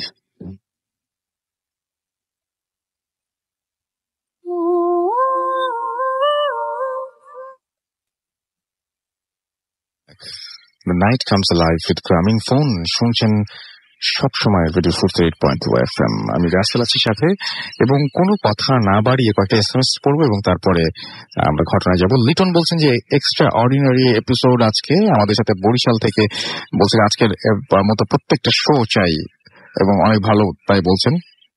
রূপা খুলনা থেকে আছেন আমাদের সঙ্গে, মনটা অনেক খারাপ তাই লিখেছেন। সাব্বির হোসেন আমাদের সঙ্গে আছেন, আশিক আমাদের সঙ্গে আছেন, আমাদের সঙ্গে আছেন ফুর্তি সজীব, অনুপ আমাদের সঙ্গে আছেন, আমাদের সঙ্গে রয়েছেন দেখতে পাচ্ছি নাজির, এবং আমাদের সঙ্গে রয়েছেন দেখতে পাচ্ছি আরাফাত খুলনা থেকে, রাজু আহমেদ আমাদের সাথে আছেন, রিফাত আমাদের সঙ্গে আছেন, আহসান আমাদের সঙ্গে আছেন। তো যারা আমাদের সঙ্গে এখনো পর্যন্ত আছেন এবং বাকি সময় থাকবেন তাদেরকে অনেক অনেক অনেক অনেক থ্যাঙ্কস। আপনাদের SMS আমরা আবারও পড়বো ইনশাআল্লাহ। আপাতত চলে যাবো ঘটনায়, আমরা চলে যাচ্ছি আবার আফনান ভাইয়ের কাছে। আসসালামু আলাইকুম লিসেনার্স। এখন যে ঘটনাটি রাসেল ভাই শেয়ার করবো সেটা আমাদের রাজবাড়ির যে 25 টিম আছে, ফরহাদ সজীব, ওরা এটা পাঠিয়েছে আমার কাছে। তো ঘটনাটি রাজবাড়ির জেলার যে কালুখালী মানে উপজেলার মহিষডাঙ্গা নামক একটা গ্রাম আছে, ঠিক ওই গ্রামের ঘটনাটা। আচ্ছা, খুব প্রচলিত একটা ঘটনা ওই গ্রামের। তারা ওই গ্রামের হয়তো বা এই ঘটনাটা জেনে থাকবেন আর কি। তো ওই গ্রামে একজন লোক, তার নামও কিছুক্ষণ পর অবশ্যই বলবো। তো উনি একটা সনাতন ধর্মাবলম্বীদের একটা জায়গা উনি কিনে নেন। সনাতন ধর্মাবলম্বীরা ওনার কাছে এই জায়গাটা বিক্রি করে ওনারা অন্য জায়গায় চলে যান আর কি। তো উনি যখন ওই জায়গাতে মানে বাড়ি তৈরি করবেন, ওখানে বেশ কিছু জায়গা ছিল, মানে কিছু ছিল আর কি, ছোট একটা কুয়া ছিল, বিভিন্ন বিষয়গুলো ছিল। তো উনি ওই সবগুলো ভেঙে ফেলে ওখানে নতুন করে একটা বিল্ডিং করবেন বলে এরকম একটা মনস্থির করেন। তো উনি যখন সবকিছু ভেঙে নতুন করে বিল্ডিং করার জন্য পদক্ষেপ নিচ্ছিলেন, তখন উনি বারবার মানে স্বপ্ন দেখছিলেন যে কেউ ওনাকে এটা করতে নিষেধ করছে। তো উনি যেহেতু একজন এডুকেটেড লোক, উনি ওই স্বপ্নে কি দেখলেন না দেখলেন এগুলো নিয়ে উনি আসলে অতটা মাথা ঘামান নেই। তো অনেকবার দেখার পরে উনি এগুলো কাউকে বলেন, উনি এগুলো মাথাও ঘামান নেই। উনি ওনার গতিতে ওনার বাসা কাজ তৈরি করার কাজগুলো উনি চালিয়ে গিয়েছিলেন। তো যথারীতি বাসা কাজ যখন শেষ, সপরিবারে যখন উনি ওখানে ওঠেন, তো ওঠার পর সেখানে কয়েকদিনের পরেই ওনার স্ত্রী স্বপ্নে কিছু অদ্ভুত ব্যাপার দেখতে থাকে। তখন এই বিষয়গুলো ওনার হাজবেন্ডকে উনি বলেন যে আমাকে স্বপ্নে কে যেন এখানে থাকতে মানা করে। এই বিষয়গুলো যখন ওনার হাজবেন্ডকে বলেন, তখন বললেন স্বপ্ন তো স্বপ্নই, এগুলো নিয়ে ভয় পাওয়ার বা মাথা ঘামানোর কিছু নাই, এগুলা কিছু না, এগুলো ওনার স্ত্রীকে সান্ত্বনা দেন। তো যখন প্রায় ধরেন যে বাসার ওঠার প্রায় 1 মাসের কাছাকাছি, তখন নতুন করে কিছু ঘটনা ঘটা শুরু করে। ওনারা রাতের বেলা ফিল করা শুরু করেন যে কে যেন ওই ঘরের মধ্যে মানে ঠিক ফ্লোরে মানে হাঁটু ভেঙে বসে আছে, মাথাটা ঠিক হাঁটুর পাশে মানে সাথে রাখা, এবং কান্নাকাটি করছে। তো যখনই লাইট দেন তখনই কিছু দেখা যায় না। আবার এটাও ফিল করেন যে বিভিন্ন রুমের মধ্যে যিনি কারা যেন হাঁটাহাঁটি করছে, দৌড়াদৌড়ি করছে, এটা ওনারা ফিল করেন। বাট কিন্তু ওখানে যখন যায় খোঁজাখুঁজি করেন, সেখানে ওনারা কিছুই দেখেন না। তো এরকম কয়েকদিন হওয়ার পরে প্রথমে মনে করেছিলেন যে এগুলো হয়তো বা কোনো মনের ভুল বা এরকম কিছু, এটাই মনে করেছিলেন। তো হঠাৎ একদিন ওনার 3 সন্তানের মধ্যে বড় সন্তান নিখোঁজ হয়েছে, কোথাও খুঁজে পাওয়া যাচ্ছে না। এই ঘটনাটা আসলে ওই যে অষ্টআশির যে বন্যা, তার ঠিক আগের দিকের ঘটনা আর কি। এটা আমাকে এক্সাক্ট তারিখ মানে সনটা বলতে পারেন নাই, কিন্তু বলেছে যে এটা 88 ওই বন্যার আগের ঘটনা আর কি। ওই এলাকায় কোথাও মানে খুঁজে পাওয়া যাচ্ছে না। অনেক মাইকিং করা হয়, অনেক মানে খোঁজাখুঁজি করা হয়, কোথাও তার বড় ছেলেকে খুঁজে পাওয়া যায়, একদম নিরুদ্দেশ হওয়ার মতো আর কি। তো অনেক ওঝা, তান্ত্রিক, কবিরাজের কাছে গিয়েছেন যে কোথায় আছে, জানা যায় কিনা, ফিরে আনা যায় কিনা। তারা কিছুই বলতে পারে, অনেকে হারিয়ে গেছে, জীবিত আছে না মৃত আছে, জিনে নিয়ে গেছে, এই টাইপের কোনো কথা কেউ বলতে পারে নাই। একদিন খুব একজন পরহেজগার ব্যক্তির সাথে ওনার খবর পান, তো তাকে নিয়ে আসেন। তো বেসিক্যালি এটা আসলে ওইভাবে এটা হচ্ছিল কি, ওই এলাকায় তাবলিগ জামাতের একটা আসছিল আর কি। তো ওখানে একজন খুব পরহেজগার লোক আসছিলেন, তো ওনাকে নিয়ে আসেন। নিয়ে আসার পরে উনি একটা নির্দিষ্ট রিচুয়াল করার পরে বলতেছে যে আপনার ছেলেকে আপনি পাবেন, অবশ্যই পাবেন। তার জন্য একটা কাজ করেছেন, সেটা হচ্ছে ওনার বাসায় একটা পরিত্যক্ত চুলা, যেখানে রান্না হয় না, পরিত্যক্ত চুলা। তো উনি কিছু ছাই আনতে বলেন, ছাইয়ের মধ্যে একটা বেল দিয়ে চুলার মধ্যে রেখে দেন। তখন বলেন যে চুলায় কেউ রান্না করবেন না, একটা সময় যখনই এই বেলটা মানে ব্লাস্ট হবে, বিকট শব্দে যখন ফেটে যাবে, তখন আপনি আপনার ছেলেকে ফেরত পেয়ে যাবেন। এটা একটা অদ্ভুত ব্যাপার আর কি, ইন্টারেস্টিং ব্যাপার যে রান্না হয় না, কিভাবে বেলটা ফেটে যাবে একা একাই, আর সাথে সাথে ছেলেকেও পাওয়া যাবে। উনি এটা বলে উনি চলে যান। এই ঘটনার 7 থেকে 8 দিন পর হঠাৎ গভীর রাত্রে বিকট শব্দে ওই রান্নাঘরের ওই পরিত্যক্ত চুলার ওখান থেকে একটা আওয়াজ আসে। সবাই ওখানে গিয়ে দেখেন ওই বেলটা ফেটে গেছে, এবং উঠানের একটা কিনারে ওনার বড় ছেলে অজ্ঞান হয়ে পড়ে আছে। তো যখন ওনার ছেলেকে সব পেয়ে খুব খুশি, অজ্ঞান অবস্থায়, তারপর তাকে উদ্ধার করে নিয়ে আসা হয়, ডাক্তার দেখানো হয়। ছেলেটা কয়েকদিন সেন্সলেস অবস্থায় ছিল, কিন্তু জ্ঞান যখন ফেরে তখন সে কাউকে চিনতে পারে, একদম বদ্ধ উন্মাদ। তাকে অনেক ট্রিটমেন্ট করিয়েছে, কিন্তু কিছুতেই তার এই পাগলামি সারেনি। তারপরে কি ঘটনা হয় নাসির ভাই, তার ওই ঠিক বড় ছেলে ঠিক মেজর ছেলে যায়, বড় ছেলেকে পাওয়ার পর দিন থেকে মেজর ছেলে নিখোঁজ, কোথাও তাকে খুঁজে পাওয়া যায় না। অনেক খোঁজাখুঁজি পরে খুঁজে পাওয়া যায় না। তারপরে তখন কিন্তু ওই তাবলিগ জামাত ওনারা কিন্তু ওই মসজিদে চলে গিয়েছিলেন আর কি, অনেক দূর চলে গিয়েছিলেন। উনি অনেক কষ্টে খুঁজে ওই হুজুরকে পেয়েছিলেন আর কি। তখন উনি ওইখান থেকে বলে দিয়েছিলেন যে তোমার ছেলে তোমার এলাকায় একটা এলাকা, ওই পাশেই একটা এলাকা এবং জায়গার নামও বলে দিয়েছিলেন যে ওইখানে জঙ্গলের মধ্যে একটা পরিত্যক্ত মন্দির আছে, তো ওই মন্দিরের দরজা বন্ধ, তুমি ওই মন্দিরে গিয়ে খোঁজ করো, ওখানে গেলে তোমার ছেলেকে পেয়ে যাবা। তখন ওই ছেলেকে সত্যি ওইখানে খুঁজতে খুঁজতে মন্দিরটা পান জঙ্গলের মধ্যে পরিত্যক্ত অবস্থায়। তো ওইখানে গিয়ে যখন ওই দরজাটা বন্ধ ছিল, এবং অনেক দিন আগে দরজা বন্ধ করা, কেউ খোলেই নেই, 20-30 বছরের মধ্যে ওইটা এমন অবস্থা। যখন এটা খোলেন দেখে যে ওর মধ্যে ওনার ওই সন্তানটা আছে, অজ্ঞান অবস্থায় পড়ে আছে। তখন ওইখান থেকে তার ছেলেকে উদ্ধার করে নিয়ে আসা হয়। উদ্ধার করে নিয়ে আসার পরে ওই ছেলে যখন সেন্স ফেরে তখন সেও একদম বদ্ধ উন্মাদ। অনেক ট্রিটমেন্ট করার পরেও তাকে সুস্থ করা যায়নি। এরপরে তার ছোট ছেলে একদিন রাতের বেলা, মানে গভীর রাত্রে আর কি, হঠাৎ উঠানে, ওনাদের বাড়ির উঠানে মনে হলো যে কয়েকজন লোক কিছু কথা বলছে আর কি। চিন্তা করলে এত রাত্রেবেলা ওদের বাড়ির উঠানে কে আসলো। ওরা দরজা খুলে বাইরে যান, দেখে কেউ নাই, কিন্তু কি যেন একটা মনে হয় মাছের মতো কি যেন লাফাচ্ছে, তাজা কিছু লাফাচ্ছে। ওরা তাড়াতাড়ি ওখানে কাছে দেন, না সেটা মাছ নয়, মানে একটা কাটা হাত, মানুষ একটা কাটা হাত সেখানে, মানে সদ্য মনে হয় কেটে ফেলেছে, মানে তাজা হাত এরকম লাফাচ্ছে আর কি। তো এটা দেখে ওনারা খুবই ভয় পান এবং ওনারা ওনাদের ছোট ছেলের রুম থেকে একটা গোঙানির আওয়াজ শব্দ মানে পান। তো ওনারা দ্রুত যখন ছোট ছেলের রুমের দিকে যাচ্ছিলেন তখন দেখেন ছোট ছেলের দরজার বাইরে কিছু কাটা আঙ্গুল পড়ে আছে। ওনারা দেখে তো আরো ভয় পান। তাড়াতাড়ি যখন ওনার ছেলের রুমে ঢোকেন তখন দেখেন ওনার ছেলের হাত থেকে শরীরের প্রত্যেকটা অঙ্গ প্রত্যঙ্গই বিচ্ছিন্ন করে ফেলা হয়েছে এবং ওই আঙ্গুলগুলা কেটে কেটে সারা ঘরে ছড়িয়ে রাখা হয়েছে। তো ওনার ছেলেকে ওনারা মৃত অবস্থায় পান। তো এরপরে ওনারা মানে তার 3 সন্তানের মধ্যে 3 সন্তানই মারা যান। এরপরে আর একটা রিচুয়ালের মাধ্যমে তারা জানতে ইচ্ছা করেন যে আসলে কেন এটা হচ্ছে। তখন জানা যায় যে আসলে রাসেল ভাই ওই যে পরিত্যক্ত একটা কুয়া ছিল, ওই কুয়ার মধ্যে এক সপরিবার একটা জিন বসবাস করত। ওনারা যখন ওই কুয়াটা ঢেকে ফেলেছিলেন তখন ওই জিনের বলেছিল ওখানে তাদের নাবালক 2টা সন্তান ছিল, এই সন্তানরা ওখানে মারা গেছে, এই প্রতিশোধ হিসাবেই তারা এই কাজটি করেছেন। তখন বলে তারা যেন এখান থেকে চলে যায়। তখন হ্যাঁ তারা চলে গিয়েছিল, কিন্তু বলছে যে তাদের এই 2 সন্তান কখনোই ভালো হবে না। তো রাসেল ভাই এই মহিষডাঙ্গা গ্রামে ওই লোকটার নাম হলো নীলু মেম্বার এবং ওনার 2 সন্তান, হারুন, একজন নাম জাফর। আজও কিন্তু ওনারা পাগল, যারা ওখানে যদি গিয়ে দেখতে চান, আজও ওই 2 সন্তান পাগল হয়ে রাস্তায় ঘুরে বেড়ায়। এই ঘটনাটা ওখানে খুব বহুল প্রচলিত একটা ঘটনা, আজকে সেটা শেয়ার করলাম। ধন্যবাদ। Thank you so much. আমাদের হাতের সময় খুব কম, ছোট্ট একটা বিরতিতে যাবো, লাস্ট বিরতি আমাদের, এবং বিরতি পরে আবারও ফিরে আসবো। সেই পর্যন্ত আমাদের সঙ্গে থাকুন। স্টে টিউনড ফর রেডিও ফুর্তি এন্ড ডোন্ট স্টপ দ্য ফুর্তি। Mood FM. The night comes alive with rhyming song.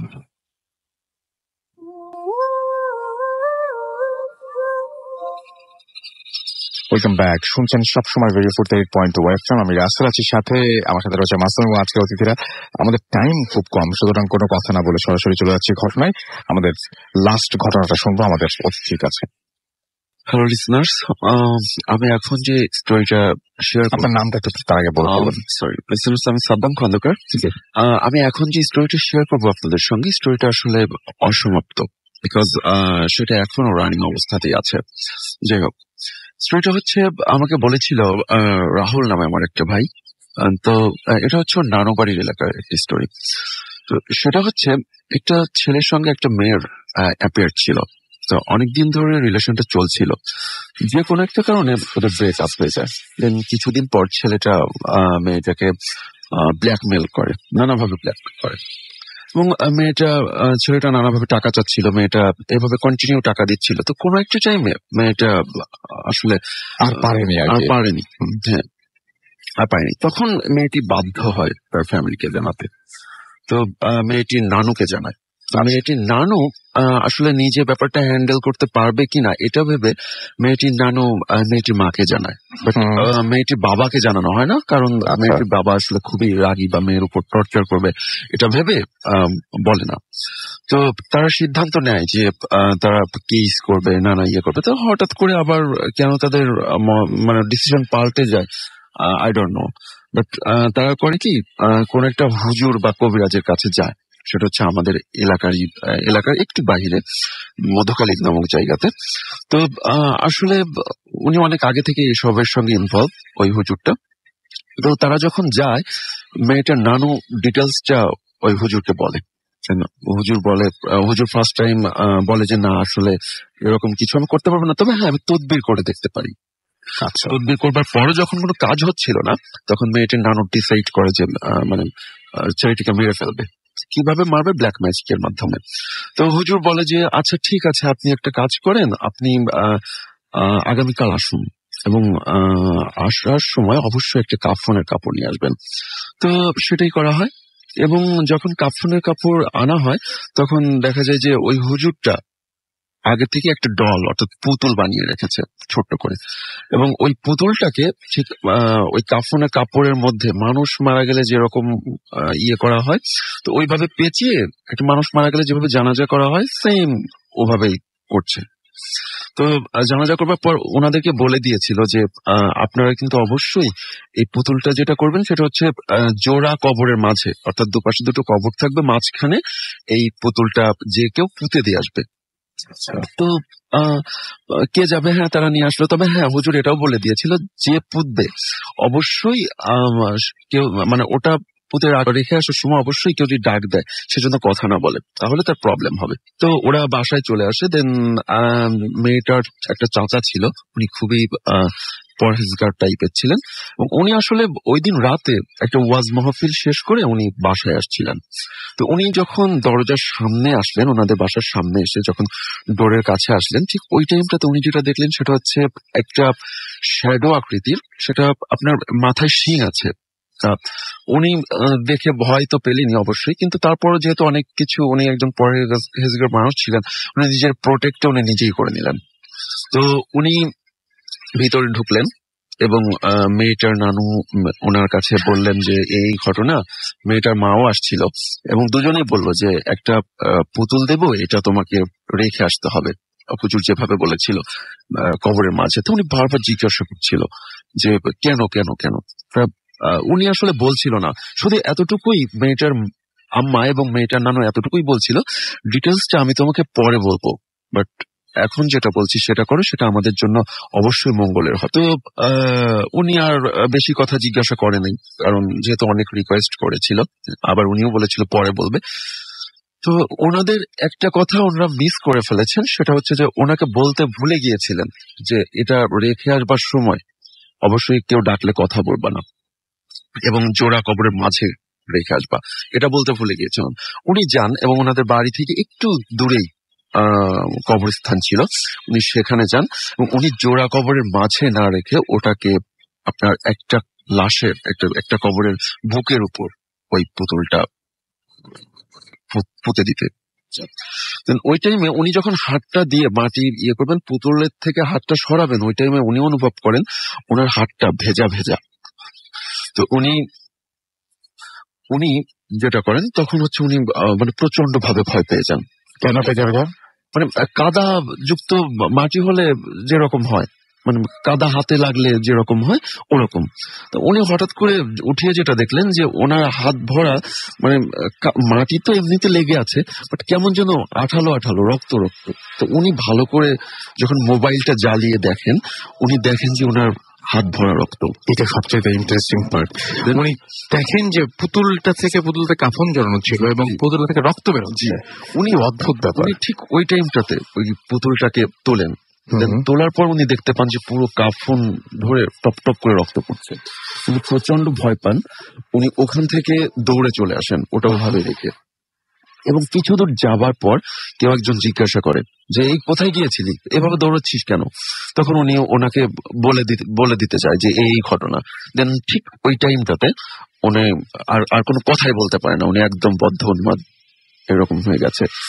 তো উনি এখনো আছেন, এখনো উনি ঠিক এভাবেই আছেন। দেন যেটা হয়, মেয়েটার নানু এবং মেয়েটার মা এই ঘটনা জানার পর ওই হুজুরের কাছে যান এবং হুজুরকে যখন ডিটেলসটা বলেন, হুজুর বলে যে এটা তো এখন খুব বড় রকম একটা পর্যায়ে চলে গিয়েছে, আমি আপনাদেরকে বলেছিলাম এই করতে, আপনারা ওনাকে করেননি।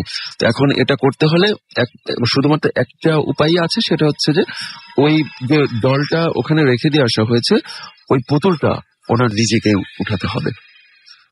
তো এবং ওই পুতুলটা উঠিয়ে ওনার নিজেকে উঠাতে হবে এবং ওই পুতুলটা যে কোনো একটা পুকুরে ফেলে দিয়ে আসতে হবে এবং ওই পুকুরের আশপাশ দিয়ে 40 দিন কেউ চলাফেরা করতে পারবে না, মানে পুকুরে গোসল করতে পারবে না। তো ঠিক তাই এখন ওনাকে যে নিয়ে যাবে, উনি তো মানে প্রচন্ড চিৎকার, শুধু কান্নাকাটি করে, কোনো কথা বলতে পারে না। তো ওনার সবাই মিলে গিয়ে ওনার হাতটা ধরেই, উনি তো আর আসলে তখন ওখানে যেতেই চাচ্ছিল না, ওনাকে জোর করে ধরে নিয়ে দুজনে ওনার হাত ধরে যেভাবেই হোক ওই পুতুলটা ওনার হাত দিয়েই তোলেন। তোলার পর ওই দলটা মানে ওনাদের বাড়ির পাশেই একটা পুকুর আছে, ওই পুকুরে ফেলে দেন। এবং ফেলে দেওয়ার পর এখন ওই পুকুরের পানি মানে নীল বর্ণ ধারণ করেছে। আমি যতটুকু জানি স্টোরিটা এখন পর্যন্ত নীল বর্ণ ধারণ করেছে। স্টোরিটা এখন এভাবেই রানিং আছে। আমি জানি না যে পরবর্তীতে কি হবে। যদি হয়, তাহলে যদি তেমন কিছু হয় অবশ্যই আমি আপনাদেরকে জানাবো। Thank you very much. এবং আপনি অবশ্যই ওই ভদ্রলোক এবং এই পুকুরের যদি পারেন তাহলে ভিডিও বা ছবি হলে সবচেয়ে ভালো হয়, ভিডিও করলে ওই ভদ্রলোকের ইন্টারভিউ এবং পুকুরের ছবি নিয়ে যদি নেক্সট টাইম আসবেন আমরা খুবই খুশি হব। তাহলে যদি চেষ্টা করবেন প্লিজ, এবং আপনারাও